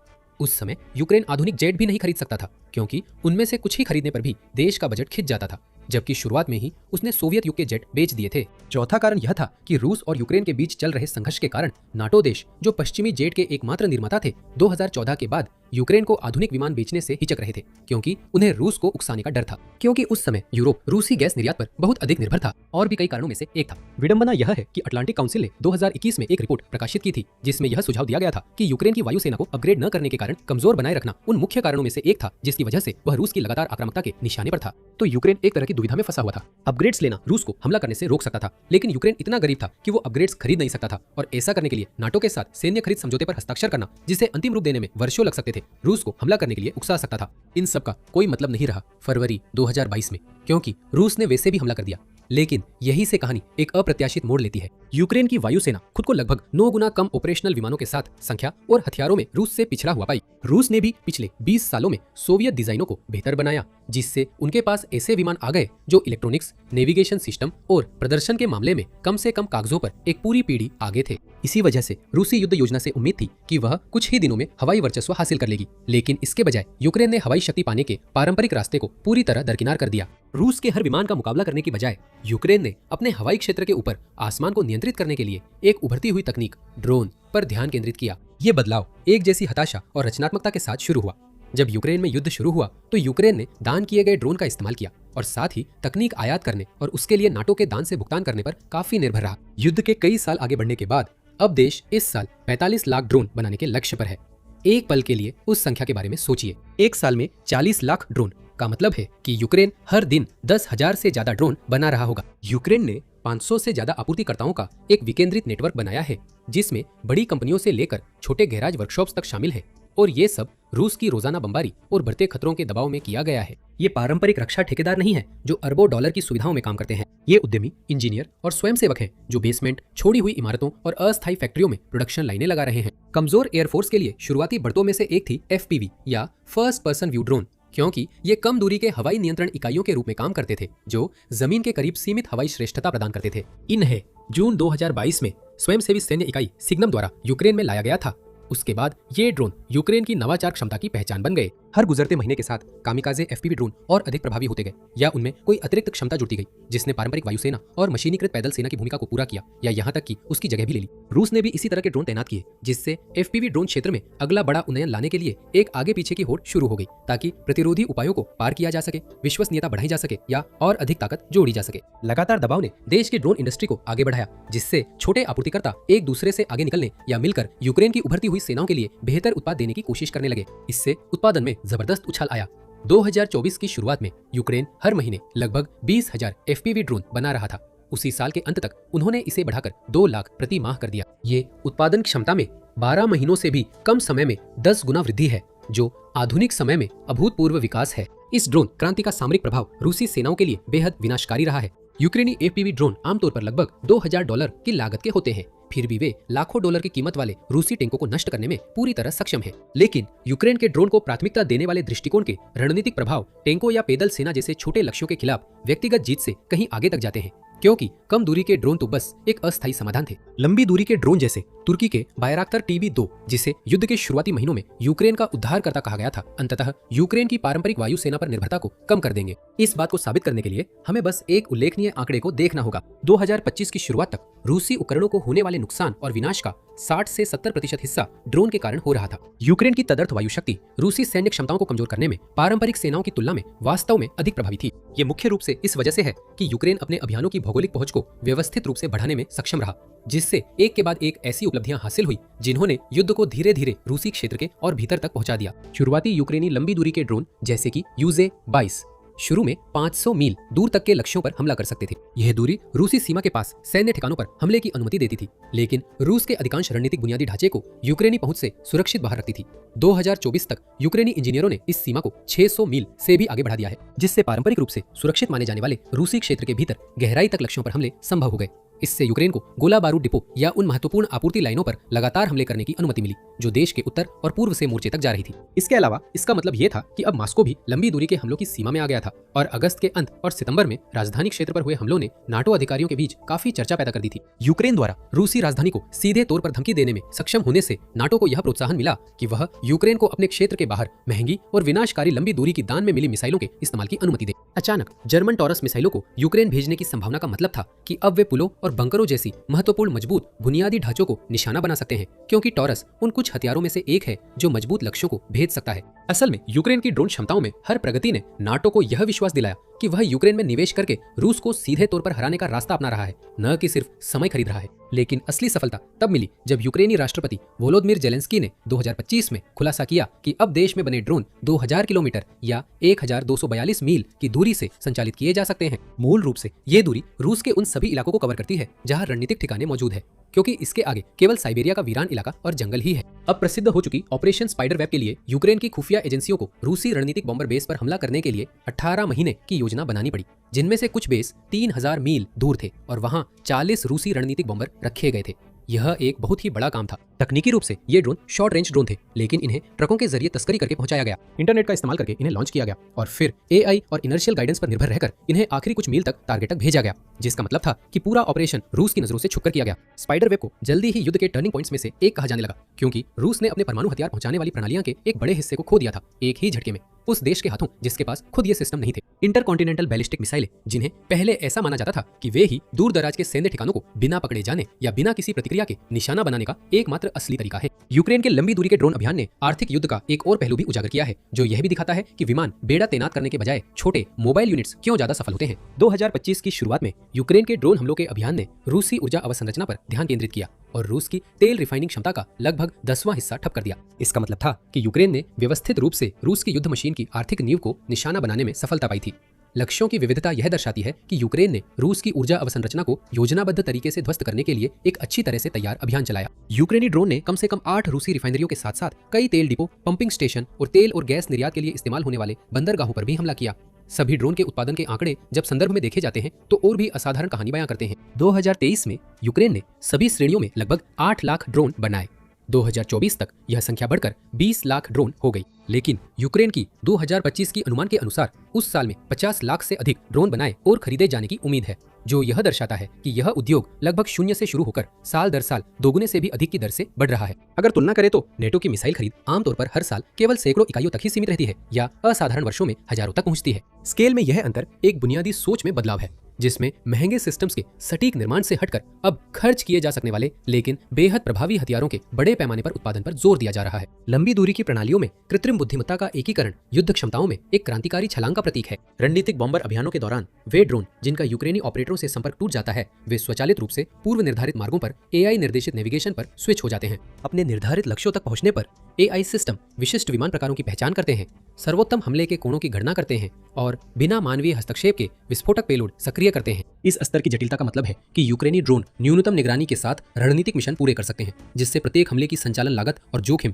काफी हद तक कम हो जाते हैं। रणनीतिक प्रभाव के माप यूक्रेन की लंबी दूरी की युद्ध को फिर से परिभाषित करने में सफलता का ठोस प्रमाण प्रस्तुत करते हैं। रूस ने सितंबर 2022 से दिसंबर 2024 तक यूक्रेनी लक्ष्यों पर 19,000 से अधिक मिसाइलें और 14,700 से ज्यादा एक तरफा हमला ड्रोन दागे। यह विशाल संसाधनों की खपत को दर्शाता है, जिसका रणनीतिक प्रभाव सीमित रहा। इसके विपरीत यूक्रेन की लंबी दूरी की स्ट्राइक ड्रोन की संख्या काफी कम थी, लेकिन उन्होंने उच्च मूल्य के बुनियादी ढांचे, रणनीतिक हथियार प्रणालियों और आर्थिक चोक पॉइंट्स को निशाना बनाकर असमान रूप से बड़ा प्रभाव डाला। रूस के रणनीतिक बम वर्षक बेड़े के 1/3 हिस्से का एक ही झटके में नष्ट होना तो बस सोने पे सुहागा था, क्योंकि इससे यह साबित हो गया कि यूक्रेन ने ऐसे हथियार विकसित कर लिए हैं जिनका रूस के पास कोई भरोसेमंद जवाब नहीं है। यूक्रेन ने मूल रूप से अपनी संख्यात्मक कमी को पूरी तरह से हवाई युद्ध की एक बिल्कुल नई श्रेणी बनाकर हल कर लिया था। एक ऐसी श्रेणी जिसमें पारंपरिक मानकों जैसे गति और पेलोड क्षमता की बजाय मात्रा, अनुकूलनशीलता और लागत प्रभावशीलता को प्राथमिकता दी गई थी। हालांकि इसका मतलब यह नहीं था कि यूक्रेन पारंपरिक हवाई प्रणालियों को स्वीकार नहीं करेगा। आखिरकार ड्रोन में वह उपस्थिति नहीं होती जो लड़ाकू विमानों के बेड़े की होती है,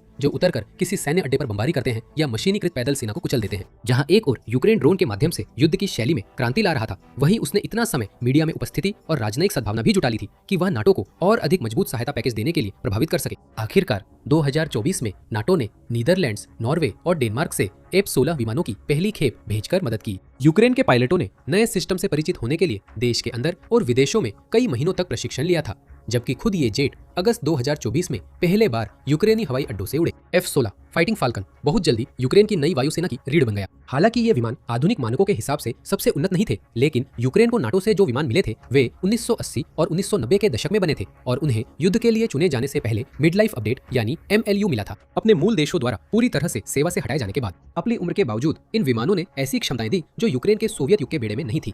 उदाहरण के लिए F-16 के AN/ALQ 131 electronic counter measure spots बेहद अमूल्य साबित हुए। इन सिस्टम्स ने रूसी रडार सिस्टम्स को जाम और भ्रमित कर दिया, जिससे छाया, गूंज या झूठी छवियां बन गई, जिससे विमानों को निशाना बनाना कहीं ज्यादा मुश्किल हो गया। इन F-16 विमानों की प्रभावशीलता ने तो सबसे आशावादी अनुमानों को भी पार कर दिया। 13 दिसंबर 2024 को एक युवा यूक्रेनी F-16 पायलट ने वह कर दिखाया जो पहले किसी ने नहीं किया था।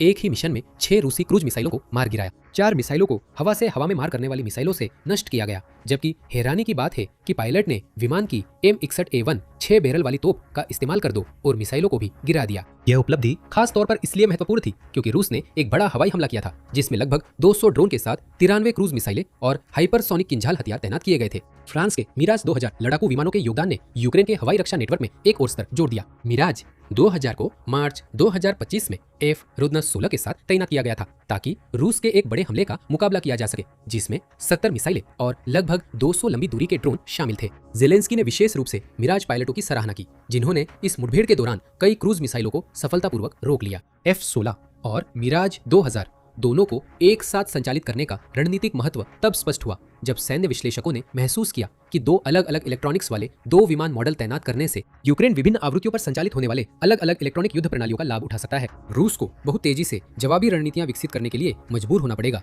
जिससे उनकी प्रभावशीलता कम हो जाएगी और नाटो को प्रणालियों को अपडेट करके तुरंत प्रतिक्रिया देने का मौका मिलेगा। स्वीडिश साब 340 AWC 890 हवाई पूर्व चेतावनी विमान का एकीकरण यूक्रेन की वायु रक्षा पहेली का अंतिम टुकड़ा था। व्यावसायिक विमान के ढांचे के ऊपर लगे एक उन्नत इलेक्ट्रॉनिक रूप से स्कैन होने वाला एरे रडार के साथ साब कई हवाई और समुद्री लक्ष्यों को 250 मील तक की दूरी पर ट्रैक कर सकता था। ये क्षमता यूक्रेन की सबसे गंभीर कमजोरियों में से एक, रूसी ग्लाइड बम हमलों के खिलाफ समय रहते चेतावनी देने की समस्या का समाधान करती थी, जो लगातार अधिक बार और विनाशकारी होते जा रहे थे। यूक्रेन द्वारा इन पश्चिमी विमानों के एकीकरण को इतना उल्लेखनीय बनाने वाली बात यह है कि यूक्रेन ने मूल रूप से पुराने हो चुके प्लेटफॉर्मों से भी अधिकतम प्रभावशीलता निकालने में सफलता पाई। हाँ, F-16 यूक्रेन के सोवियत युग के बेड़े की तुलना में बेहतर क्षमताएं प्रदान कर सकते हैं, लेकिन उड़ान घंटों के आधार पर उन्हें शायद 4 से 6 वर्षों में बदलना पड़ेगा। इस बीच बुल्गारिया और स्लोवाकिया को F-16 विदेशी सैन्य बिक्री ने इन पुराने लड़ाकू विमानों की कीमत, जिनकी संख्या यूक्रेन के पास अनुमानित 90 थी, लगभग $200 मिलियन प्रति विमान रखी है, जो एक बड़ा और एक मुश्त निवेश दर्शाता है। फिर भी यूक्रेनी पायलटों ने सफलता दरें हासिल की जो नाटो बलों की अपेक्षाओं से कहीं अधिक थी।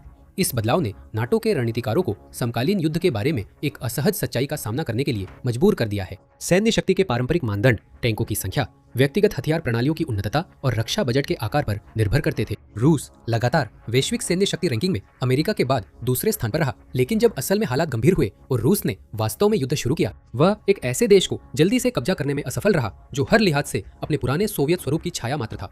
यूक्रेन की सफलता ये संकेत देती है कि भविष्य के संघर्ष वे ताकतें जीतेंगी जो तेजी से अनुकूलन, नवाचार और छोटे अधिक संख्या में मौजूद प्रणालियों के उत्पादन को बढ़ा सके, बजाय इसके कि वे महंगे जटिल प्लेटफॉर्म्स पर निर्भर रहे जिन्हें विकसित और तैनात करने में वर्षों लग जाते हैं। इस बदलाव के प्रभाव गहरे हैं और ये दुनिया की सबसे प्रशंसित सैन्य प्रणालियों तक फैले हुए हैं। नाटो की उन्नत प्रणालियां जैसे पेट्रियट मिसाइल बैटरियां और हाइमार्स रॉकेट सिस्टम भले ही व्यक्तिगत रूप से प्रभावशाली हो, लेकिन यूक्रेन के ड्रोन आधारित दृष्टिकोण की लागत प्रभावशीलता से मेल खाने में संघर्ष कर रही है। आखिरकार पेट्रियट को इस तरह से डिजाइन किया गया है कि वो करोड़ों डॉलर की इंटरसेप्टर मिसाइल को अरबों डॉलर के बैलिस्टिक हथियार पर दाग सके, न कि सस्ते और बड़ी मात्रा में उपलब्ध ड्रोन और ग्लाइड बमों को आसमान से गिराने के लिए। इसी तरह हिमार्स मिसाइलें भी इस बात पर निर्भर है कि नाटो अपनी आंतरिक आपूर्ति बनाए रखते हुए कितनी मिसाइलें अतिरिक्त रूप से बना सकता है, क्योंकि दान इसी तरह से संरचित है क्योंकि यूक्रेन इन्हें खुद नहीं बनाता। फिर भी ड्रोन तैनाती प्रणालियां व्यवहारिक रूप से हिमार्स लॉन्चरों की तुलना में बहुत सस्ती है और इन्हें जब और जहां जरूरत हो वहां ले जाया और हटाया जा सकता है। संभावना है कि यूक्रेन में 50 से भी कम हाइमार्स सिस्टम है, जो दोनों पक्षों द्वारा रोजाना तैनात किए जा रहे ड्रोन की संख्या की तुलना में बहुत ही मामूली है।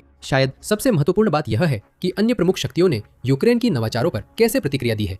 संयुक्त राज्य अमेरिका ने रिप्लिकेटर कार्यक्रम शुरू किया, जो कथित तौर पर चीन की ड्रोन और वायुसेना क्षमताओं का मुकाबला करने के लिए था। हालांकि इसके अस्तित्व का असली कारण इसके नाम में ही छुपा है, यूक्रेन की कम लागत, अधिक उत्पादन वाले ड्रोन सिस्टम के वितरित निर्माण की सफलता को दोहराना। नाटो ने पोलैंड में एक संयुक्त नाटो यूक्रेन विश्लेषण, प्रशिक्षण और शिक्षा केंद्र स्थापित किया, जिसमें यूक्रेनी डेवलपर्स को यूरोप की पुरानी सैन्य अवधारणाओं में सुधार के लिए आमंत्रित किया गया। इसी बीच पीपुल्स लिबरेशन आर्मी, जो कि चीन की सेना का बस एक दिखावटी नाम है, ने अपनी रणनीतिक समर्थन बल को पूरी तरह से 3 शाखाओं में पुनर्गठित कर दिया ताकि वे वही ड्रोन इलेक्ट्रॉनिक युद्ध संचालन विकसित कर सके जिन्हें यूक्रेन ने पूरी तरह से निपुण कर लिया है। वे देश जिन्होंने दशकों तक महंगे और जटिल हथियार प्रणालियों को परिपूर्ण करने में समय बिताया था, अब यूक्रेन से सबक सीखने की कोशिश कर रहे हैं, जिसने युद्ध की शुरुआत में ही ऐसी भविष्यवाणियों का सामना किया था कि वह 3 दिनों में गिर जाएगा। और यह प्रवृत्ति धीमी पड़ने के कोई संकेत नहीं दिखा रही है, क्योंकि हर नई खबर के साथ यूक्रेन द्वारा अपनी सीमित हवाई क्षमताओं का उपयोग करने का एक और नया तरीका सामने आ जाता है। आखिरकार तब भी यूक्रेन लगातार अपने लिए और अधिक फाइटर जेट और विमान दान की मांग करता रहा है। ज़ेलेंस्की ने 2024 में फिर कहा कि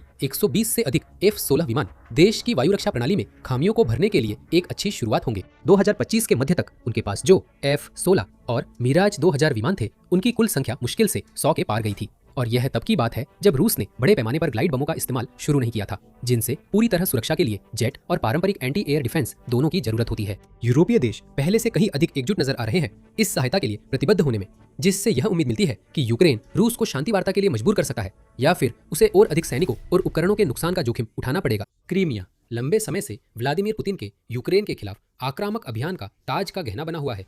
यह वह एकमात्र यूक्रेनी क्षेत्र है जिसे उन्होंने अवैध विलय के जरिए हड़प लिया है, और यही वह प्राइड द्वीप है जिससे व्लादिमीर पुतिन ने सोचा था कि रूस यूक्रेन के खिलाफ अपना पूरा युद्ध शुरू करने के बाद भारी नुकसान पहुंचा सकता है।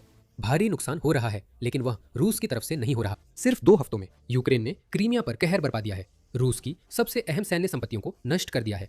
व्लादिमीर पुतिन सब कुछ खो रहे हैं और अब वह खुद क्रीमिया खोने के करीब पहुंच गए हैं। व्लादिमीर पुतिन को ऐसा लगेगा जैसे उन्होंने कोई भूत देख लिया हो। हकीकत यह है कि व्लादिमीर पुतिन ने तब तक कुछ भी नहीं देखा था जब तक वो भूत हमला नहीं कर गया। 5 दिसंबर को कीव पोस्ट ने रिपोर्ट किया कि यूक्रेन की घोस्ट यूनिट ने 2 हफ्तों की तेज कार्रवाई के दौरान कब्जे वाले क्रीमिया में रूस के 8 ठिकानों पर जबरदस्त हमला किया। इससे बार बार यह साबित हुआ कि रूस की क्रीमिया में मौजूद हवाई सुरक्षा यूक्रेन के ड्रोन को रोकने में बिल्कुल भी सक्षम नहीं है। लगातार हमले के दौरान जिन चीजों को नष्ट किया गया, उनमें एक विमान, कई रडार सिस्टम और लॉजिस्टिक्स इंफ्रास्ट्रक्चर शामिल थे, जिनका इस्तेमाल रूस क्रीमियन प्रायद्वीप में सैनिकों और उपकरणों को भेजने के लिए करता है। हमलों की खबर यूक्रेन की सैन्य खुफिया एजेंसी HUR से आई है, जिसने टेलीग्राम के जरिए विस्तार से बताया कि घोस्ट्स ने आखिर क्या कर दिखाया। यूक्रेन के रक्षा मंत्रालय की HUR की विशेष इकाई घोस्ट्स के विशेषज्ञ अस्थायी रूप से कब्जे वाले प्रायद्वीप पर योजनाबद्ध तरीके से निरस्त्रीकरण जारी रखे हुए है। HUR के बयान में कहा गया, पिछले 2 हफ्तों में कब्जाधारियों के सैन्य ढांचे पर 8 सटीक हमले किए गए हैं। 2 हफ्तों में 8 सफल हमले न सिर्फ पुतिन के लिए दर्दनाक है, बल्कि अपमानजनक भी है। यह पुतिन और बाकी रूस को दिखाता है कि रूस की क्रीमिया पर पकड़ वैसी नहीं है जैसी वे दिखाते हैं। एक प्रायद्वीप जिसे रूस इतनी मजबूती से नियंत्रित करने वाला था कि उसकी सेनाएं क्रीमिया का इस्तेमाल यूक्रेन में बड़ी तादाद में सैनिक और उपकरण भेजने के लिए कर सके, वह अब खुद एक निशाना बन गया है। और अब ये निशाना यूक्रेन के लिए मारना मुश्किल नहीं रह गया है। क्रीमिया में रूस के पास जो कुछ भी है वो अब यूक्रेन के ड्रोन और स्वदेशी विकसित मिसाइलों की पहुंच में है और पुतिन इसके बारे में कुछ भी नहीं कर सकते। जितना गुप्त HUR आमतौर पर रहता है, इस बार वो पुतिन को झूठ बोलकर इससे बचने का कोई मौका नहीं देना चाहता था। रूस भले ही यह दावा करना चाहे कि यूक्रेन झूठ का पुलिंदा बोल रहा है, लेकिन भूतों ने वही काम किया है जो HUR कहता है और वे इसे HUR के टेलीग्राम पोस्ट में साझा की गई फुटेज से साबित भी कर सकते हैं।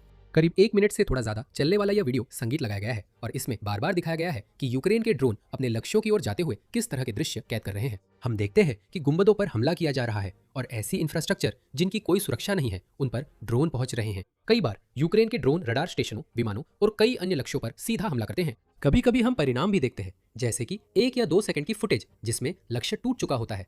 ठीक उसी के कुछ पल बाद जब हमने यूक्रेन के ड्रोन को सीधा हमला करते देखा था। रूस शायद अब भी ये दावा करने की कोशिश करे कि कुछ भी नहीं हुआ। अगर लोग ये नहीं मानते कि कुछ नहीं हुआ तो वो पुराना ड्रोन के मलबे का बहाना भी पेश कर सकता है, लेकिन ये 1 मिनट का वीडियो दिखाता है कि यूक्रेन के लिए क्रीमिया में लक्ष्यों को निशाना बनाना कितना आसान हो गया है और रूसी वायु रक्षा कितनी कमजोर है। किसी भी फुटेज में हम नहीं देखते कि गोलियां या मिसाइलें यूक्रेन के ड्रोन की तरफ जा रही हों।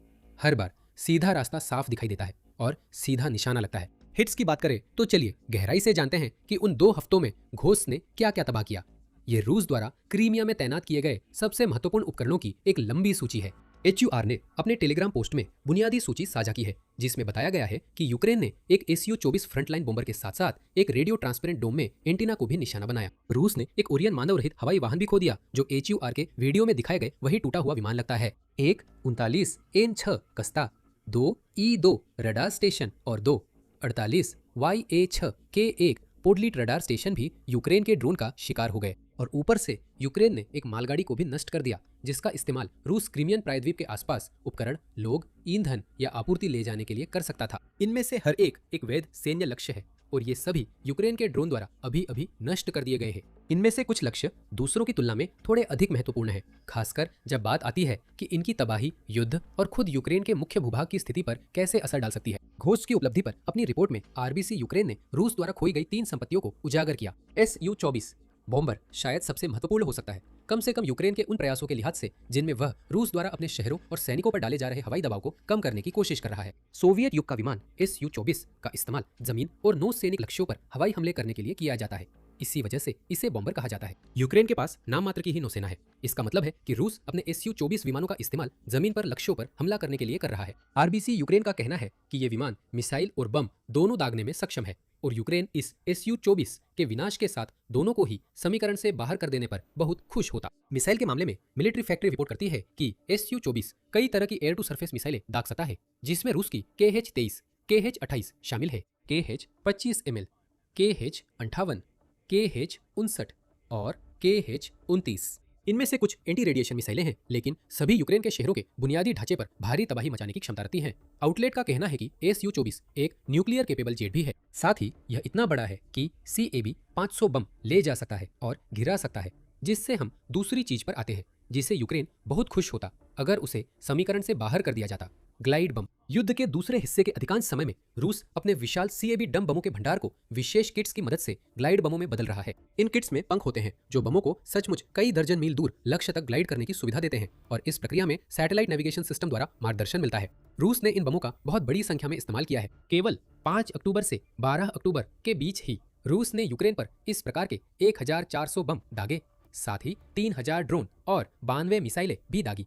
द गार्जियन की रिपोर्ट के अनुसार फोर्ब्स जोड़ता है कि रूस ने ग्लाइड बमों का बड़े पैमाने पर उत्पादन शुरू कर दिया है, जैसा पहले कभी नहीं देखा गया, और अब वह हर साल इन विनाशकारी हथियारों में से 1,20,000 बनाने की योजना बना रहा है। इनमें से लगभग 500 लंबी दूरी के वेरिएंट होंगे जो 125 मील दूर तक के लक्ष्यों को भेदने में सक्षम होंगे, जो कि क्रीमिया में तैनात एक फाइटर जेट के लिए यूक्रेन पर हमला करने के लिए आदर्श होंगे जब वह ब्लैक सी के ऊपर उड़ रहा हो। एक अकेले Su-24 को मार गिराना इन हवाई हमलों को रोकने वाला नहीं है, बिल्कुल, लेकिन हर छोटी कोशिश यूक्रेन की मदद करती है, खासकर क्रीमिया जैसे इलाके में जहां रूस के लिए अपने खोए हुए संसाधनों की भरपाई जल्दी करना मुश्किल होगा। आज एक अकेला Su-24 मार गिराया गया तो इसका मतलब हो सकता है कि रूस जब तक उस खोए हुए फाइटर जेट को बदल नहीं देता तब तक करीब 2 दर्जन लंबी दूरी के हमले टल सकते हैं, अगर वह उसे बदलता भी है। ऐसे हमलों का मकसद जितना हो सके दबाव को कम करना है, क्योंकि यूक्रेन की हजार छोटे छोटे वारों से कमजोर करने वाली रणनीति लगातार रूसी हमले को कमजोर कर रही है। रूस के हमलों से बचाव से लेकर भविष्य में यूक्रेन के हमले तक आरबीसी यूक्रेन ने भी उन 2 रडार सिस्टम्स को उजागर किया है जिन्हें घोस्ट्स ने अपनी 2 हफ्ते की तबाही के दौरान नष्ट कर दिया। जिस स्पॉटलाइट सिस्टम का हमने पहले जिक्र किया था वो एक रडार सिस्टम है जिसे रूस अपने S-320 सतह से हवा में मार करने वाली मिसाइल प्रणालियों से जोड़ता है।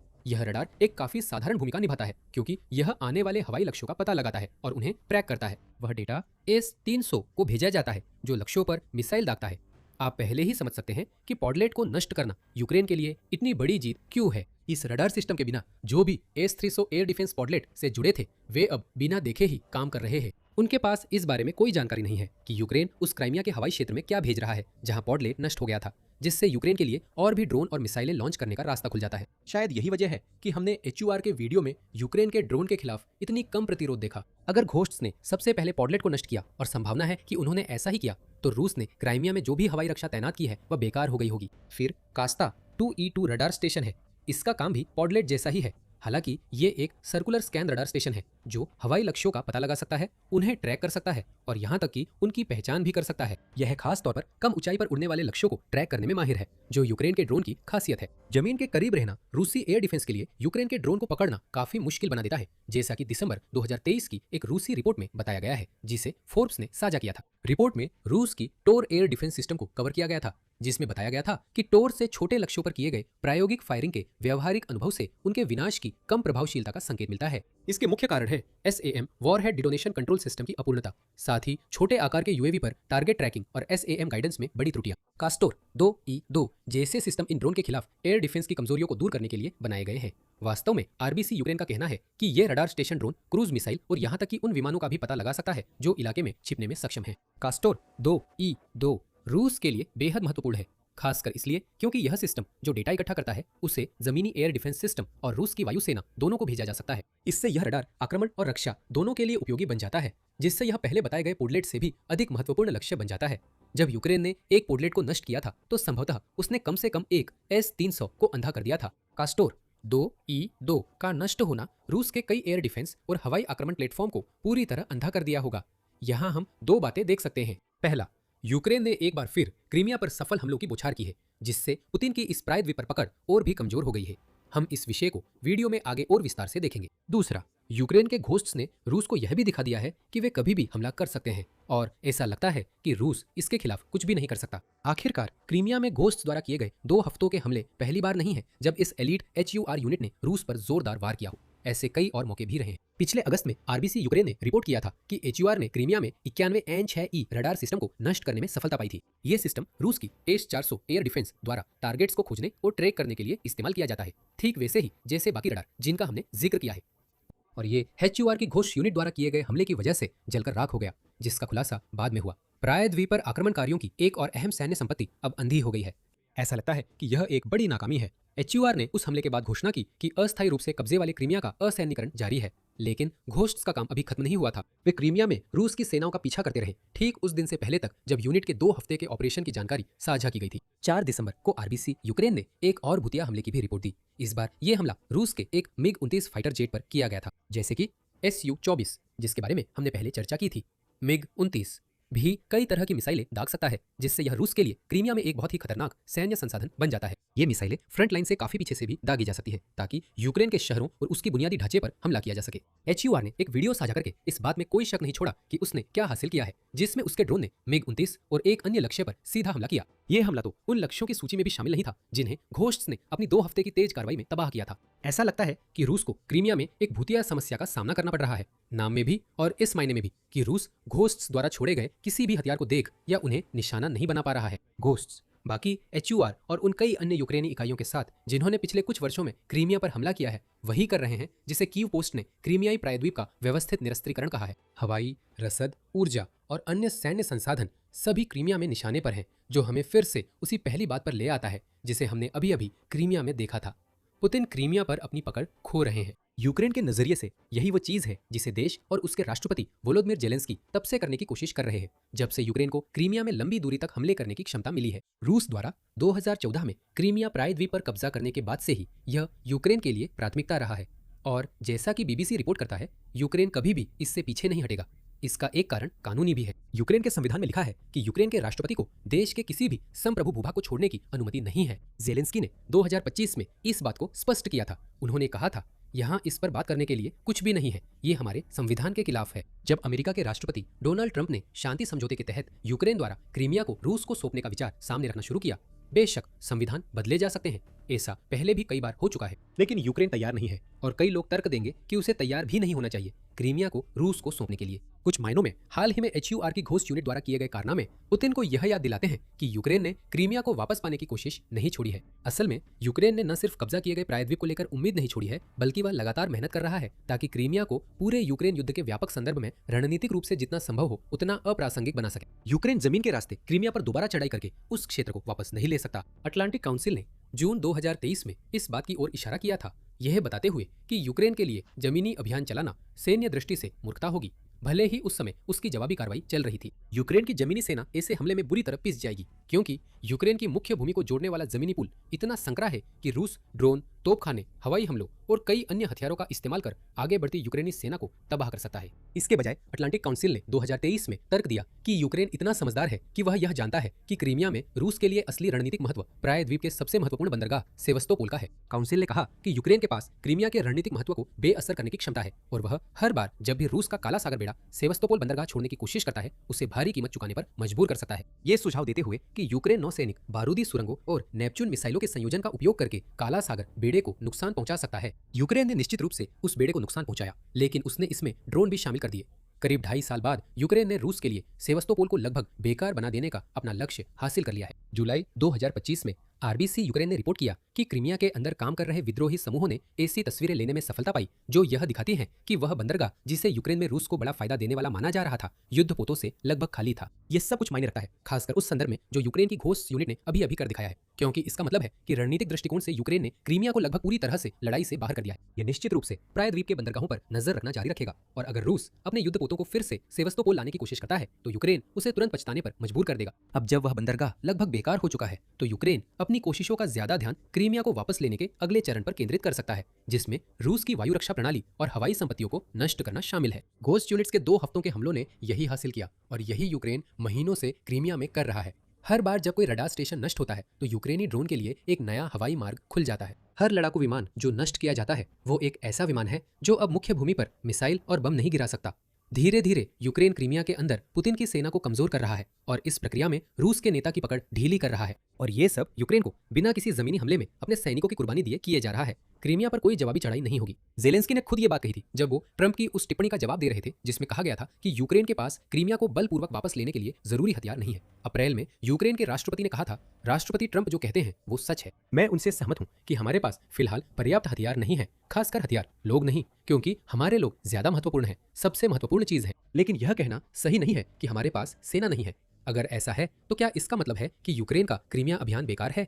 बिल्कुल नहीं। जैसा कि जेलेंस्की ने बताया, यूक्रेन का लक्ष्य पुतिन की क्रीमिया पर पकड़ को कमजोर करना है, साथ ही पश्चिम को यह बताते हुए कि उस पकड़ को ढीला करने के लिए और अधिक कूटनीतिक और आर्थिक दबाव की जरूरत है। ये रूस के क्रीमिया पर नियंत्रण का कम आंका गया पहलू है। उस नियंत्रण के लिए संसाधनों की जरूरत होती है, चाहे वो लोग हों या पैसा। कीवियन इंडिपेंडेंट की रिपोर्ट के अनुसार रूस ने 2014 के बाद से क्रीमिया में 8 लाख तक अतिरिक्त रूसी लोगों को बसाया है। यहाँ तक कि यूक्रेन युद्ध शुरू होने से पहले भी जेम्सटाउन फाउंडेशन जैसे संस्थान यह बता रहे थे कि रूस क्रीमिया के बजट को समर्थन देने के लिए अरबों डॉलर वहां भेज रहा था। सिर्फ 2021 में ही रूस ने क्रीमिया में 1.5 अरब डॉलर खर्च करने की योजना बनाई थी, जो कि क्षेत्र के बजट का 68% था, ताकि प्रायद्वीप को आर्थिक रूप से टिकाए रखा जा सके। क्रीमिया में तैनात और नष्ट किए गए सभी सैन्य उपकरणों को भी जोड़ ले तो मास्को के लिए ये बहुत भारी खर्च बन जाता है। भूतों ने जो किया उसका मकसद यही है। रूस को क्रीमिया में प्रायद्वीप को नए हथियारों और वायु रक्षा प्रणालियों से मजबूत करने के लिए जो भी अतिरिक्त डॉलर खर्च करना पड़ता है वो उतना ही पैसा है जिसे पुतिन यूक्रेनी मुख्य भूमि के लिए हथियारों पर खर्च नहीं कर सकते। और पुतिन क्रीमिया में और हथियार न भेजने का फैसला भी नहीं कर सकते। वहां वर्तमान में रह रहे 1.6 मिलियन रूसियों को लगेगा कि उन्हें छोड़ दिया गया है और वे ये तय कर सकते हैं कि अब और अधिक सक्रिय युद्ध क्षेत्र में रहना उनके लिए ठीक नहीं है। अगर वे रूसी वहां से चले जाते हैं तो पुतिन का क्रीमिया पर और भी कम नियंत्रण रह जाएगा। तो यूक्रेन पुतिन को एक ऐसी स्थिति में डाल रहा है जिसमें या तो उन्हें क्रीमिया पर और खर्च करना पड़ेगा या फिर लोगों की उस आमद होने का जोखिम उठाना पड़ेगा जिनका इस्तेमाल वो प्रायद्वीप पर अपना दावा मजबूत करने के लिए करते हैं। किसी भी हालत में यूक्रेन जीतता है, पुतिन का नियंत्रण कमजोर पड़ता है। जहां तक भूतों की बात है, हम सोचते हैं कि जल्द ही हमें फिर ऐसी खबरें सुनने को मिलेंगी कि वे क्रीमिया को फिर सताने लौट रहे हैं, और सिर्फ क्रीमिया ही नहीं है जहां पुतिन का नियंत्रण और प्रभाव कमजोर हो रहा है। रूस के राष्ट्रपति अपनी ताकत बहुत ज्यादा मोर्चों पर बिखेर रहे हैं, खासकर मोल्दोवा में। अब वह ट्रांसनिस्ट्रिया को खोने की कगार पर है, क्योंकि उस क्षेत्र में उनके अलग थलग पड़े सैनिक मोल्दोवा में पश्चिमी सुधारों के रास्ते में नहीं आ सकते। यूक्रेन में युद्ध अपने चौथे साल में प्रवेश कर रहा है और दोनों पक्ष पूरी ताकत लगा रहे हैं। हर इंच जमीन एक युद्ध क्षेत्र बन गई है, क्योंकि यूक्रेन और रूस सामरिक, रणनीतिक और तकनीकी प्रभुत्व के लिए जोर लगा रहे हैं। लेकिन आइए एक कदम पीछे हटते हैं। जब रूस का तथाकथित विशेष सैन्य अभियान शुरू हुआ था, तब यूक्रेन की सेना आकार और ताकत में रूस की सेना के मुकाबले बहुत छोटी थी। रूस को आमतौर पर दुनिया की दूसरी सबसे मजबूत सेना माना जाता था और ज्यादातर विश्लेषकों का मानना था कि यूक्रेन कुछ हफ्तों से ज्यादा टिक नहीं पाएगा।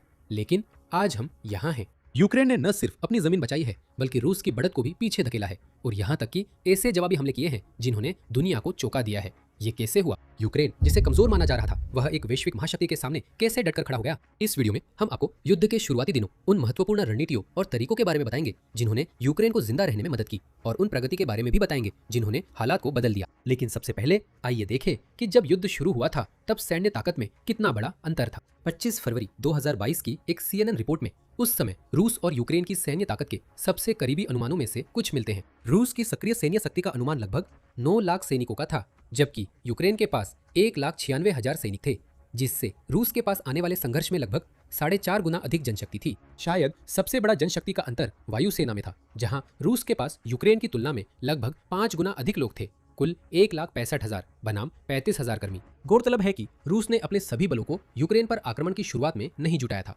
और न ही जुटा सकता था। इसके बजाय रिपोर्ट में कहा गया कि देश की 3 लाख सैनिकों वाली थल सेना में से 1,60,000 से 2 लाख सैनिकों का उपयोग आक्रमण के लिए किया गया था। संघर्ष के दूसरी ओर यूक्रेन ने लगभग 1,20,000 पैदल सेना तैनात की थी।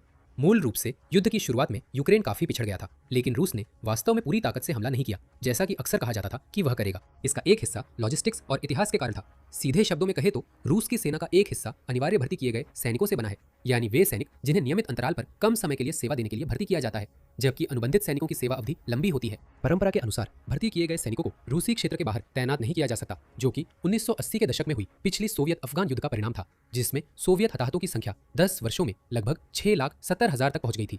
युद्ध समाप्त होने के बाद रूसी जनता ने सरकार से आग्रह किया कि भविष्य में सैनिकों की विदेश तैनाती को रोका जाए, और यह परंपरा जड़ पकड़ती दिखी। यहाँ तक कि व्लादिमीर पुतिन भी इस परंपरा का पालन करते नजर आते हैं, भले ही देश का वर्तमान संघर्ष में रिकॉर्ड बहुत खराब रहा हो। लेकिन शायद रूस ने अपनी पूरी पैदल सेना को यूक्रेन नहीं भेजा, इसका सबसे बड़ा कारण पहले की रणनीतियों और योजनाओं के अनुरूप ही है। यूक्रेन में युद्ध को एक उग्र चरण कहा जा सकता है, और शायद ये उस संघर्ष की स्वाभाविक प्रगति भी है जिसकी शुरुआत 10 साल पहले रूस द्वारा क्रीमिया पर कब्जे के साथ हुई थी, और उस घटना में रूस ने लगभग बिना कोई गोली चलाए यूक्रेन के एक क्षेत्र पर कब्जा कर लिया था। इसके बजाय रूसी सेना ने मूल रूप से एक सैन्य तख्तापलट किया, जिसमें उन्होंने अपने विशेष सैनिकों को सेवास्तोपोल के हवाई अड्डे पर उतारा और स्थानीय सेना तथा राष्ट्रीय सुरक्षा बलों को चौंका दिया। फिर रूसी सेना ने स्थानीय सरकार पर कब्जा कर लिया, नेतृत्व को रूसी समर्थकों से बदल दिया और एक दिखावटी जनमत संग्रह शुरू किया, जिसने क्रीमिया को रूसी संघ में शामिल होने के लिए उकसाया। 2014 में रूस ने राजनीतिक संकट और नागरिक अशांति का इस्तेमाल घुसपैठ की पृष्ठभूमि के रूप में किया, जिससे यूक्रेन की संभावित प्रतिक्रियाओं को निष्क्रिय करने और प्रक्रिया को तेज करने में मदद मिली। जब रूस ने फरवरी 2022 में विशेष सैन्य अभियान शुरू करने की घोषणा की,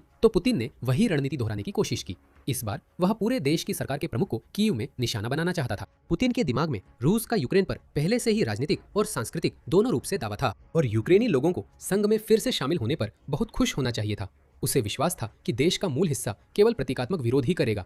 भले ही कई प्रशासन और स्वतंत्र संस्थाओं ने ये प्रस्तावित योजनाएं प्रकाशित की थी कि रूस आक्रमण की तैयारी कर रहा है। पुतिन का मानना था कि पहले से चेतावनी देने से यूक्रेन अपने अधिकांश बलों को विवादित डोनबास क्षेत्र में भेज देगा, बजाय इसके कि कीव की रक्षा करे।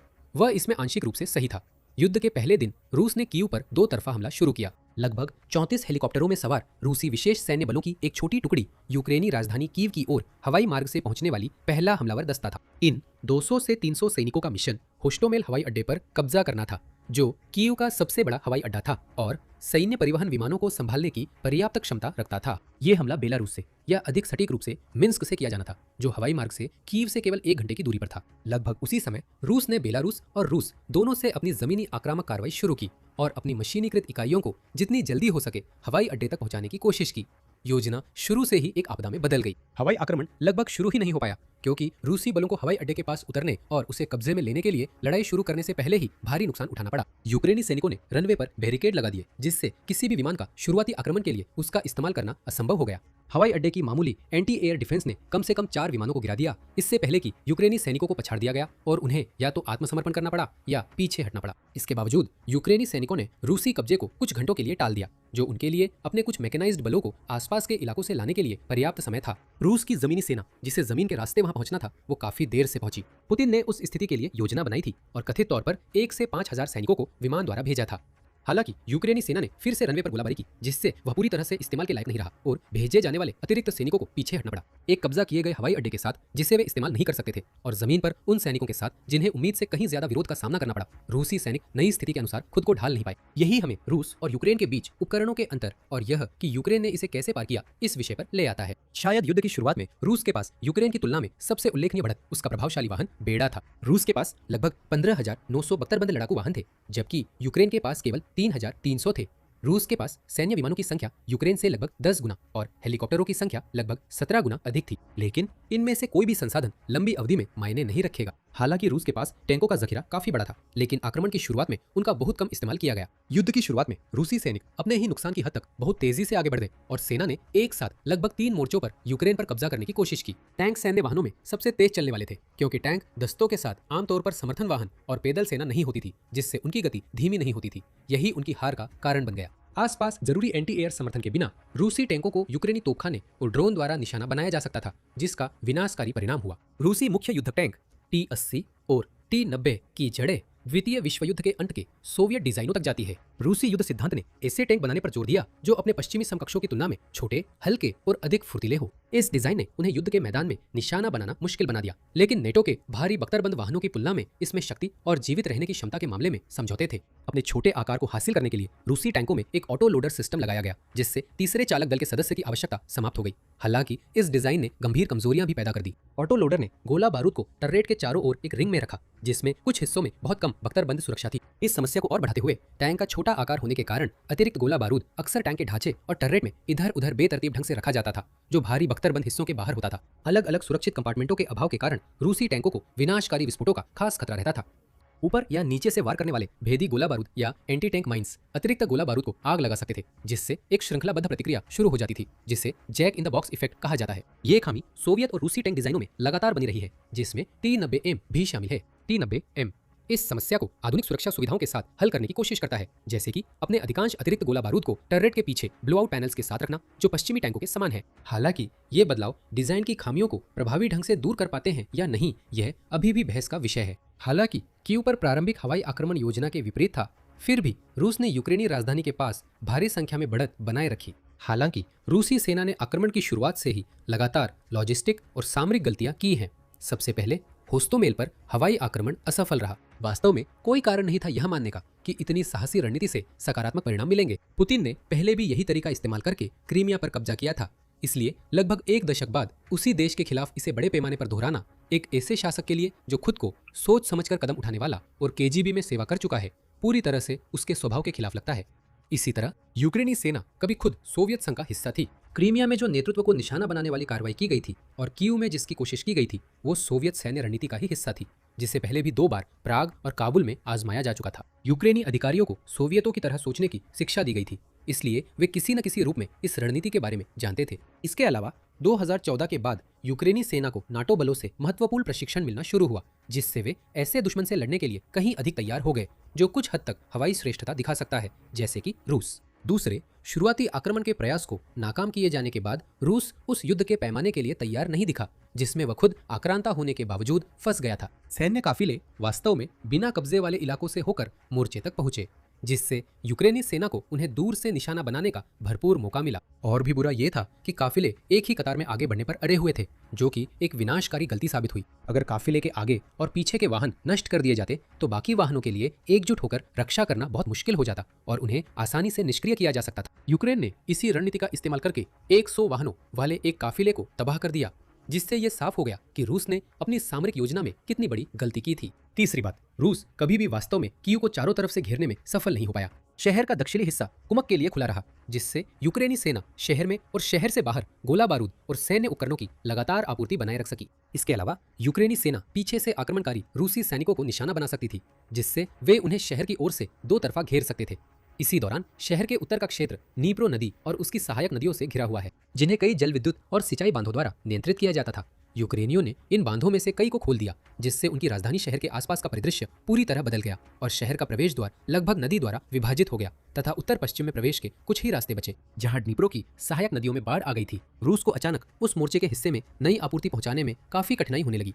चौथा, यूक्रेनियों को वास्तव में युद्ध के आधिकारिक रूप से शुरू होने से बहुत पहले ही नाटो का समर्थन मिल गया था। क्रीमिया के विलय के बाद यूक्रेन ने अपनी सेना का आधुनिकीकरण शुरू किया, जिसमें नाटो के साथ मिलकर अधिक आधुनिक उपकरण प्राप्त करना भी शामिल था। इसका हिस्सा होने के नाते नाटो ने यूक्रेन के चारों ओर रूसी गतिविधियों पर महत्वपूर्ण सैन्य खुफिया जानकारी भी प्रदान की, जो नाटो और यूक्रेन के लिए संभावित रूसी हमले पर एक प्रारंभिक चेतावनी संकेत विकसित करने के लिए पर्याप्त साबित हुई। और जहां हमने विस्तार से चर्चा की है कि युद्ध के दौरान यूक्रेन को नाटो से बेहतरीन उपकरण मिले हैं और हम उनमें से कुछ का जिक्र आगे करेंगे, असल में पहली मदद फरवरी 2022 से काफी पहले ही शुरू हो गई थी। 2018 में आक्रमण से 4 साल पहले अमेरिकी और यूक्रेनी अधिकारियों द्वारा जारी एक बयान में यह घोषणा शामिल थी कि America anti tank javelin systems की आपूर्ति कर रहा है। इसी तरह यूनाइटेड किंगडम ने जनवरी 2022 में यूक्रेन को एंटी टैंक NLAW भेजना शुरू कर दिया था, ठीक आक्रमण शुरू होने से 1 महीने पहले। इसका मतलब था कि यूक्रेन पहले से ही अपनी जमीन की रक्षा के लिए तैयार हो रहा था और इसमें शामिल सभी पक्षों ने शायद आने वाले युद्ध को निकट मान लिया था। जेवलिन और NLAW उतने ही महत्वपूर्ण साबित हुए जितनी यूक्रेनी रणनीति, क्योंकि ये रूसी सैन्य वाहनों को दूर से मार सकते थे और आक्रमणकारी सैनिकों पर भारी दबाव बना सकते थे। कई झटकों का सामना करते हुए कीव की घेराबंदी वास्तव में केवल 1 महीने और 2 हफ्ते ही चली। रूसी सेना ने आधिकारिक रूप से 8 अप्रैल 2022 को पीछे हट गई और उसके तुरंत बाद यूक्रेन ने दावा किया कि उसने अपने पूरे उत्तरी क्षेत्र को मुक्त कर लिया है। रूसियों को मजबूरन डोनबास क्षेत्र में पूर्वी मोर्चे पर फिर से इकट्ठा होना पड़ा और वहां भी उन्हें इसी तरह की समस्याओं का सामना करना पड़ा। यूक्रेनी राजधानी अब बड़े खतरे में नहीं थी। हालांकि रूस पूरे युद्ध के दौरान शहर पर लंबी दूरी के ड्रोन और मिसाइलों से हमला करता रहा। यूक्रेन अब अपनी अधिकांश रक्षा पूर्वी हिस्से में भेज सकता था। आक्रमण को 1.5 महीने और झेलने से नेटो को भी और अधिक उपकरण भेजने का मौका मिल गया। इनमें सोवियत युग के हथियारों का मिश्रण शामिल था, जो नेटो देशों और उनके सहयोगियों के पास स्टॉक में थे, जैसे कि संशोधित T-72। Poland, Netherlands, Denmark, America और चेक गणराज्य ने लगभग 470 ओवरहॉल या संशोधित टैंक दान किए, जिनके साथ यूक्रेन को पहले से ही काम करने का अनुभव था। अधिक आधुनिक हथियार जैसे कि तोपखाने के नए डिजाइन डोनबास क्षेत्र में भी इसी तरह विनाशकारी साबित होंगे। असल में नेटो देशों ने यूक्रेन युद्ध का इस्तेमाल अपने नए हथियारों को असली हालात में आजमाने के लिए करना शुरू कर दिया। रूसी सेना के नवोन्मेषी रणनीतियां बनाने में असफल रहने के बावजूद उसके पास अब भी कुछ सबसे आधुनिक सैन्य उपकरण मौजूद थे। इससे नाटो को अपने शस्त्रागार को डिजाइन और बेहतर करने के लिए असली आंकड़े मिल जाते। दान किए गए उपकरणों में से एक उदाहरण जिसने युद्ध की दिशा बदलनी शुरू की, वास्तव में उस क्षेत्र से आया जिसमें पूरे युद्ध के दौरान यूक्रेन को स्पष्ट रूप से नुकसान था, और वो था तोपखाना। रूस दुनिया का सबसे बड़ा तोपखाने की बैटरियां, टो किए जाने वाले हॉवित्जर और स्वचालित तोपखाने और तोप के गोले बनाने वाला देश है, और वह पूरे नाटो की तुलना में 3 गुना ज्यादा उत्पादन करता है। इसका मतलब था कि वह संख्या आधारित रणनीति का इस्तेमाल करके यूक्रेन पर भारी दबाव बना सकता था और आगे बढ़ सकता था। फ्रांस ने इस रणनीति के सबसे बड़े जवाबों में से एक दिया, कम से कम युद्ध के शुरुआती महीनों में। सीजर एक फ्रांसीसी ट्रक पर लगा 155 मिलीमीटर का होवित्जर है, जो एक उन्नत फायर कंट्रोल सिस्टम यानी FCS से लेस है। ये 2 मिनट से भी कम समय में 6 गोले दाग सकता है और फिर सुरक्षा के लिए तेजी से अपनी जगह बदल सकता है। हालांकि जरूरत पड़ने पर ये अपनी जगह पर भी रह सकता है। साथ ले जाए जा सकने वाले 18 गोलों की कुल क्षमता के साथ सीजर युद्ध के मैदान में बेहतरीन फुर्ती और जीवित रहने की क्षमता प्रदान करता है। 6x6 या 8x8 पहियों वाले चेसिस का इस्तेमाल करने वाले इस ट्रक के साथ पूरा सिस्टम ट्रैक वाले हॉवित्जर की तुलना में, जैसे कि अमेरिका और रूस द्वारा इस्तेमाल किए जाते हैं, ज्यादा तेज,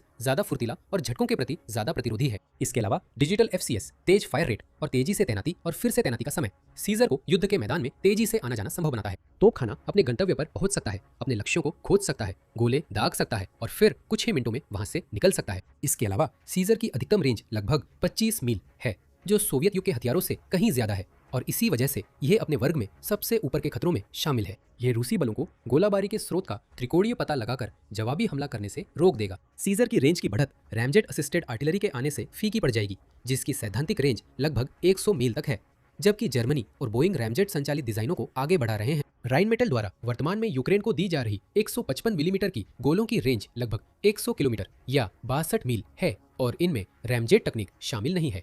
हालांकि ये विस्तारित रेंज वाले गोले फिर भी यूक्रेन की तोपखाने की क्षमताओं को काफी बढ़ावा देते हैं, जो उन्हें पहुंच के मामले में पारंपरिक मिसाइलों जैसे AT-ACMS के करीब ले आते हैं। सीजर का ट्रैक रिकॉर्ड आधुनिक युद्ध के 2 स्तंभों, रेंज और गतिशीलता को स्थापित करता है। जब तक यूक्रेन ऐसे हथियारों का उपयोग कर सकता है जो या तो रूसी हथियारों से अधिक दूरी तक मार कर सकते हैं या उनसे अधिक फुर्तीले हैं, वे एक कदम आगे रह सकते हैं। लेकिन एक तीसरा महत्वपूर्ण कारक था जिसने यूक्रेन को आगे निकलने में मदद की, और वो था आर्थिक पक्ष। यूक्रेन को नाटो से 50 अरब डॉलर से अधिक की सहायता मिली थी, चाहे वो सीधी वित्तीय मदद हो या सैन्य उपकरण और गोला बारूद, साथ ही मानवीय सहायता भी। इसने देश को अपनी कोशिशें कहीं और लगाने की अनुमति दी और फिर भी रूस के खर्च के साथ बने रहने में मदद की, जो 2024 में लगभग 40 अरब डॉलर था।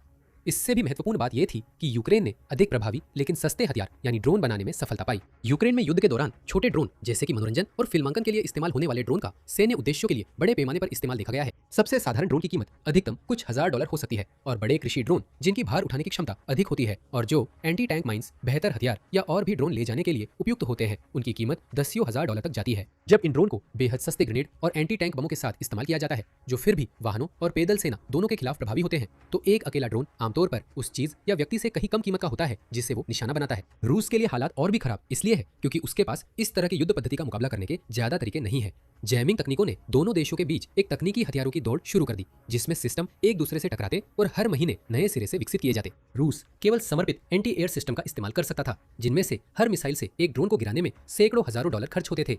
इसी के साथ यूक्रेन द्वारा ड्रोन के झुंड भेजने से रूसी सैन्य उपकरणों और बजट पर गंभीर असर पड़ने लगा। एक 10,000 डॉलर का ड्रोन अगर 5 लाख डॉलर के टैंक को नष्ट कर दे या फिर 1 लाख डॉलर की मिसाइल से गिरा दिया जाए तो भी यूक्रेन के लिए यह सौदा हमेशा फायदेमंद रहेगा, भले ही हर सफल वार के लिए उन्हें 10 ड्रोन खोने पड़े। ड्रोन युद्ध ही वो तरीका था जिससे यूक्रेन ने अपने तट पर फिर से नियंत्रण हासिल किया। रूसी काला सागर बेड़े को नवंबर 2023 में ओडेसा बंदरगाह की नाकाबंदी रोकने के लिए मजबूर होना पड़ा जब यूक्रेन ने क्रीमिया में जहाजों और ईंधन भरने वाले बंदरगाहों पर कई ड्रोन और लंबी दूरी की मिसाइल हमले किए। यूक्रेन ने दुनिया का पहला समुद्री कामिकाजे ड्रोन भी तैयार किया और तैनात किया जिसे अपने लक्ष्य तक तैरकर पहुंचने के लिए डिजाइन किया गया था। जहाजों पर रात के समय किए गए हमलों ने बेड़े के प्रमुख जहाज को नष्ट कर दिया और कई अन्य जहाजों को भी तबाह कर दिया। समुद्री रास्ता खुलने से यूक्रेन अपने निर्यात को फिर से बढ़ा सकेगा क्योंकि वह दुनिया के सबसे बड़े अनाज निर्यातकों में से एक है। युद्ध शुरू होने के सिर्फ 1 साल बाद ही समुद्री व्यापार का अपने पूर्व युद्ध स्तर पर लौट आना यह दिखाता है कि रूस उस देश पर कितना कम दबाव डाल सका जिसके पास कोई नौसेना ही नहीं थी। आखिरकार रूस के कथित हवाई बढ़त का मुद्दा भी है।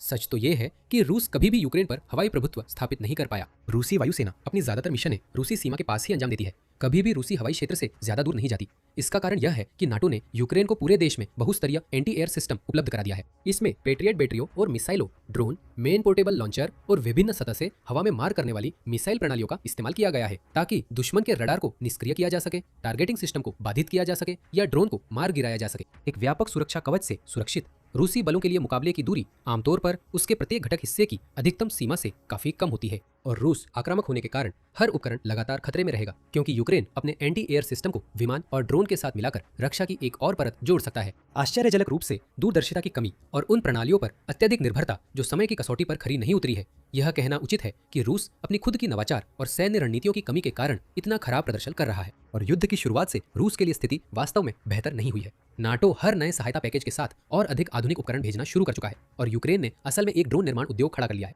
इस बीच रूस के हताहतों की संख्या इतनी बढ़ गई है कि उसे अपनी संख्या बढ़ाने के लिए उत्तर कोरियाई सैनिकों का इस्तेमाल करना पड़ रहा है। ये इस बात का संकेत है कि युद्ध का अंत अब करीब हो सकता है। लेकिन आप क्या सोचते हैं, क्या यूक्रेन रूस को पूरी तरह पीछे हटाने में कामयाब हो पाएगा? देखने के लिए धन्यवाद और नीचे अपने कमेंट्स जरूर छोड़े। अब जाइए और जानिए कि रूस ने यूक्रेन में युद्ध क्यों शुरू किया। इसका असली कारण आखिरकार सामने आ गया है या फिर इस दूसरे वीडियो पर क्लिक करें।